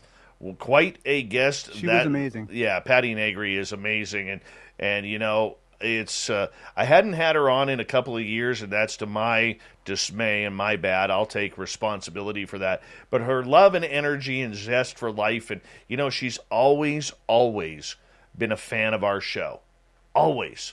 And I can't thank her enough. She's just amazing. And of course, you got Merle there too. You know, Absolutely. Big Bad Merle. Absolutely. Yeah. But you know, she's such a perfect example of how a human can basically, you know, normalize absolutely any environment. I mean, she lives in such a wacky world, and she deals with it in such a pragmatic, practical way. It was really kind of a beautiful thing to listen to. I mean, she just rolls with it. It's very cool. All right, let's get right to it. And I'm going to call this a bust of a press conference with this new psychic ET contactee going by the name of Angeli. And she today had a press conference. Actually, yesterday. Yesterday. Yeah. It had a press conference in Washington, D.C. about her contact. Now, the rumor was she was going to bring aliens down to have that conference with her. That was what came out first. That, of course, didn't happen. Yeah, that was one of the rumors, and I don't know where that came from because her actual press statement did not actually say that. But the challenge is that she's so far out on the edge that you know, people can insert all sorts of stuff, and it seems, you know, believable because, you know, it's look, this flat out, this is a very challenging story to follow and a very challenging story to do any kind of reporting on. The irony that I found was that, you know, we had Tom DeLonge give a press conference with no press, where he could have gotten them if he'd asked. And then she does a press conference, asks for press, and no one shows up. So it's it kind of come full circle in the UFO community. But the thing is that it was a long press conference. The questions were essentially introduced through online questions, I believe. The questions got pretty wooey pretty fast. If you're interested, I suggest you check it out. But she did come out and give her full name and really identify herself and give her background. I have actually spoken to her myself. I got in contact with her when she first kind of became public a long time ago. And so I've talked to her a little bit. She's got a very interesting professional past. And so who is she? Who is she? She's basically a former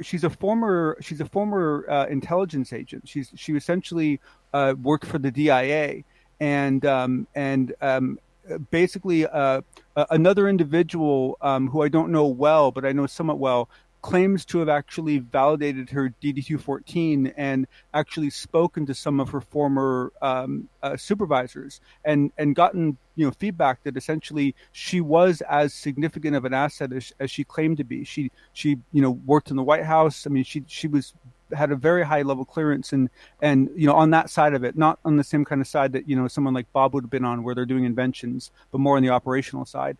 And essentially she had a near death experience. After that, started seeing things in the hospital. That ended up leading to an encounter at some period of time later, and that encounter then started what she allegedly says is a relationship that she's had with some off-world beings. And in this press conference, what she announced is that she's going to be assembling a team, and that team will be going to the location where she originally met these entities, and that it's her stated intention to bring multiple high definition cameras, be filming in multiple angles, and to be gathering as much telemetry as possible. So the one thing I will give her credit for is she's every chance that she's had to back down, she's doubled down. And so what it means is we're either going to get something very interesting, or she's going to explode in a big way, because there's a point where you can't, it's everything's on the table, and there's, it either is or it isn't. So it's something worth keeping an eye on. But I will admit it's a very, very challenging topic to look into. But there is a lot of data. She's done several interviews that are on YouTube, and she even did a regression with Barbara Lamb that she actually published. So you can actually watch that regression. Well, we got Barbara Lamb coming on in a couple of weeks. Oh, good. And let's make sure we remind ourselves to talk to her about that. As an experiencer myself, and I make no bones about it, we can take people at their word. But sometimes where I get a little hesitant on supporting somebody like this, and I always tell our audience, just sit back and just watch what happens. I did the same thing with TTSA. I got my butt chewed off by UFO Twitter on that end, but guess who ended up being right? Me. That's who ended up being right. But I mean, the idea that the way she's coming in, guns blazing, that she has the answers, that she's the ET contactee, she's the one who to deliver the message. We've heard this before from other contactees. And I got to tell you, it makes me kind of step back and say, you know what, I believe that she's probably had some really cool experiences, but when you go that hardcore on it, it really makes me wonder if there's another agenda.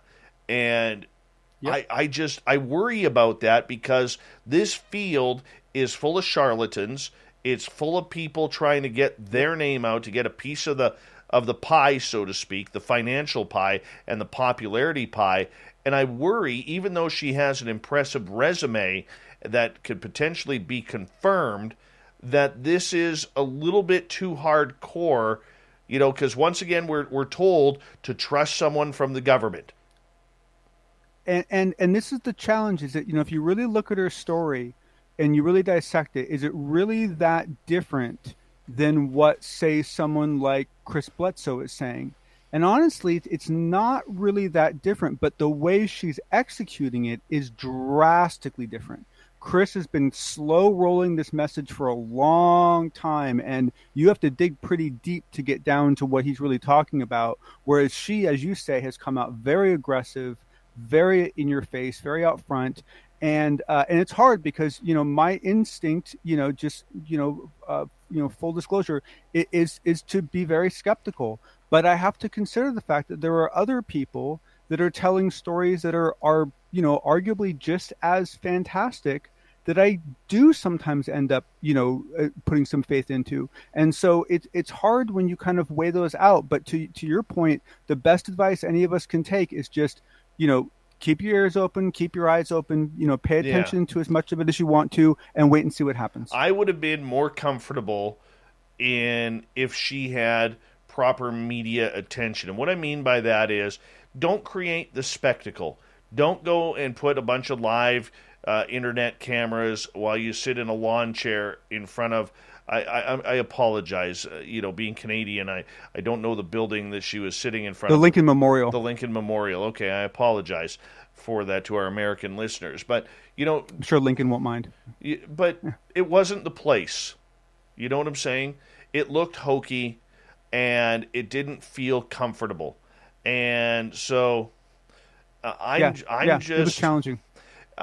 That makes me skeptical. I don't want to be, But number two, it also comes out that we already know the government doesn't want to play the alien card yet. We know that. This goes against the grain, which is another thing. If her resume is true, and let's take her at her word for it until proven wrong, that her resume is true, that she did used to work for the DIA, and, that puts another government agent in the line of fire, or former government agent in the line of fire. It's saying, trust me, I know what I'm talking about, trust me. And it grinds my teeth. Yep, and it's entirely possible that up until, say, 8-10 years ago, she was this incredibly successful government employee that did all sorts of fantastic things. But that doesn't mean that she didn't have something go wrong in her mind at some point, and everything after that is not real. You can't, you can use her career to establish some level of credibility, but you can't weigh too heavily on that, because people change and people have experiences. And sometimes just because they had a stand-up past doesn't always mean that their future is as accurate as even they perceive it to be. So you have to just wait and watch. All right, let's move on to topic number 2, because Avi Loeb's Galileo project is starting to gain steam. It has raised over $2 million in private funding so far from very generous donators to the cause, looking for aliens in space or anything extraterrestrial. What's going on there? So it's okay. I mean, I hate to just insert my opinion right off the bat, but to me, it's just cool. It's just cool to see him making progress. It's cool to see his energy maintaining. It's cool to see him, picking his battles and so forth. And what he's doing is he's essentially explaining what's happening. And so he's been kind of laying out, that they now have 20 scientists on staff. They have another 20 advisors. They have about 30 people that are kind of affiliates that are kind of helping out. So altogether, they already have about 70 people that are working on this project. And as you said, they got $2 million in funding, but he has made it a point to say that $2 million is only going to cover about 10 of the telescopes that they want to build. However, they have already started pricing out and ordering parts. So they're using all off-the-shelf components. So they're not using anything government specific. So they have started buying for the purpose of building. But he said that to really cover the whole night sky, what they need is about 100 of these. And so that's why he needs to raise something close to, $100 million to really kind of to really kind of do this to the level he wants. But he's making good progress. And then the really good news that came out is that Harvard has really come out in support of this project. And, initially, because he raised the $2 million on his own, he didn't have to go through the standard kind of grant and official process that you normally would have to. So he was able to bring people on right away, start executing right away.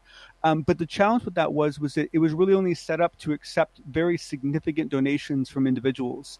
And so because Harvard has jumped in and started this, if you go to the link, which I'll supply on my Twitter feed after this, Harvard's actually supplying a link where anyone can donate. And so now it's turning into more of a crowd sharing situation where there's still hope to raise those large investors. But if you want to go give $100 or whatever, you can just go do that. So if you want to be part of the program and help out, there's the opportunity to do that, which I think is very cool. Well, I mean, it's going to be interesting because looking at their website, there are, I have to say, some very questionable names on here, including the biggest one, Seth Stoshak, the former head of the SETI program, the Search for Extraterrestrial Intelligence, who literally for the last 20-plus years has been a thorn in the field of ufology side. So I'm quite amazed that they have this going on. However, look at it this way: if someone like Seth was not on board, right, and let's say some number of months from now, years from now, Avi announces that yes, we've found something that we believe is not of this earth, right? It's very easy for Seth from a distance to then take pot shots at what Avi's doing. By having him on board, essentially anything that this group announces is now attached to Seth as well, right? So unless he wants to resign in protest, he is now on the same boat. And so now whatever happens, he's being pulled along with the ride. And so it makes it much more difficult for him to cause trouble when you get down to it. I get that, and I can appreciate that. But that's not a name that has been good for this entire subject unless he's been in denial because of his ties to NASA in recent years on not discussing the merits of SETI and potentially what they have found or not found. Well, and especially with him, it's not so much what he said. Skepticism is always welcome. Everyone should take a discerning eye to everything, all the data to look at. It's been the dismissive and the way he's made comments that clearly shows a lack of respect and a lack of credibility that he assigns to members of this community, and that's the behavior that is harmful and not welcomed. Very true, very true. And finally, quickly here, North Korea and UFOs, John? So this is a quick little story, and it's a story off of Coast to Coast. You can go check it out. But the reason why I like it is because we often people often complain that this UFO phenomenon is very U.S. focused. There are other countries that are doing a lot of good work, and they're doing a lot of public stuff. But however, we cannot assume that that's true in every country.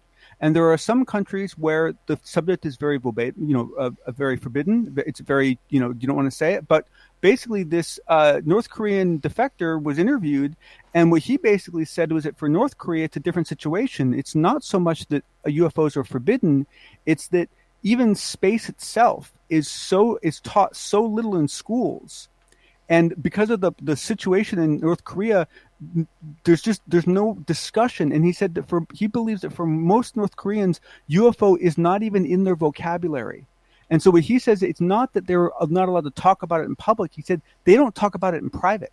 Like there's no discussion of it at all. And so you have this whole country that's essentially a UAP UFO vacuum, right? And we have to recognize that there are countries like that, and there are other countries that are going to deal with it a different way. And at some point, we all have to get on the same page. But it's not always that the U.S. is keeping people out of it. Sometimes they're keeping themselves out of it. Absolutely, John. We'll talk to you in a couple nights' time here on Spaced Out Radio with another edition of the Unbiased UFO Report. We appreciate everything you're doing, my friend. And if you want to see what else John has covered, you can go to our YouTube channel and check out all the reports that we do every second night of the show. That's what we do, John. We'll talk to you soon. Thank you much. All right, here comes the news.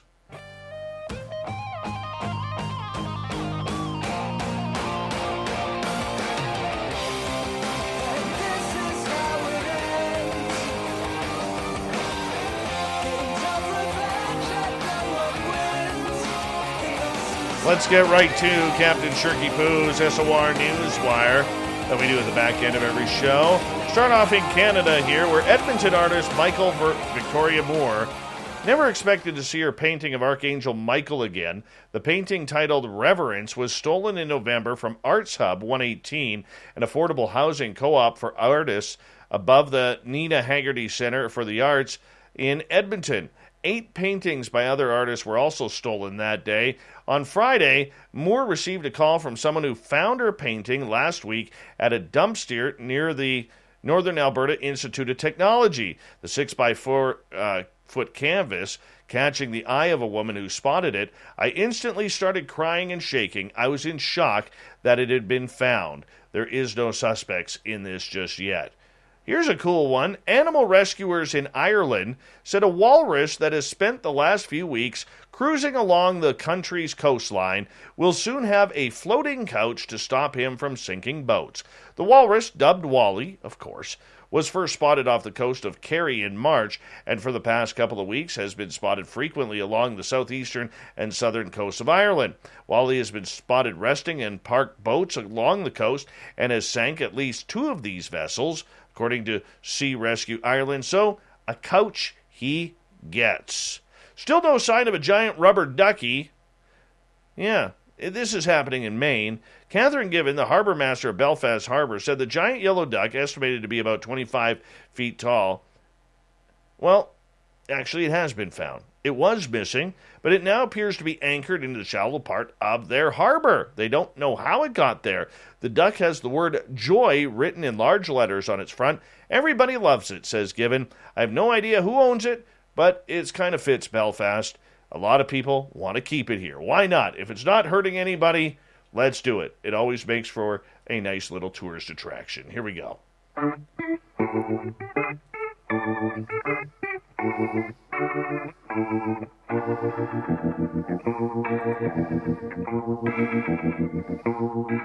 Thought of the Dave happens every night at this time, where we ask a question on our Facebook and Twitter pages, then read your responses on the air because we love the audience participation around here. Today's Thought of the Dave is as follows. Oh yeah, it's a good one. Have you ever had a spirit haunt you? Tell me about it. Vincent, that depends if it was the liquid or woo-woo kind, because I've killed a few six-packs just to watch them die.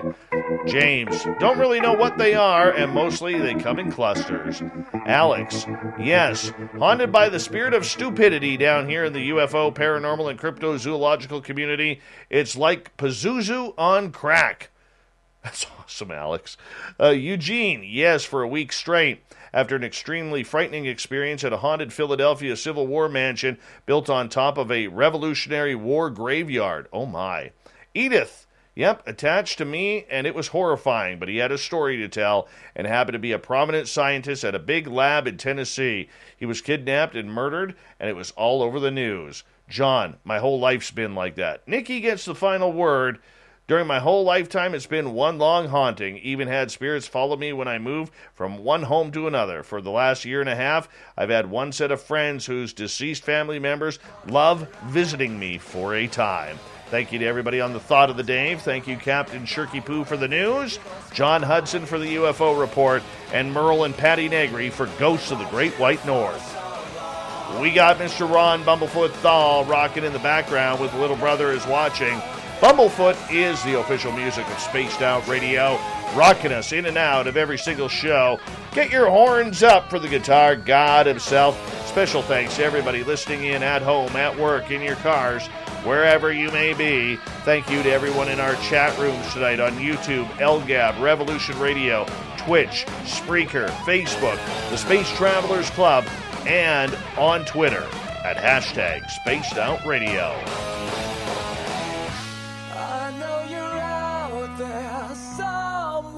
Remember, this show is copyright by Spaced Out Radio and SOR Media Ventures Limited. Thank you so much for choosing to share your evening with us, because together, my friends, make a mistake. We're watching. We own the night. Mr. Bumblefoot, we need a favor. We need you to bring us home.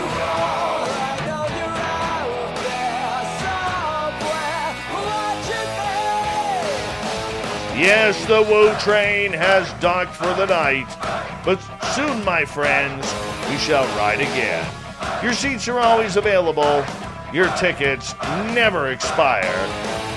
And if you want to bring a friend, we've got room for them too. Have a great night. Good night.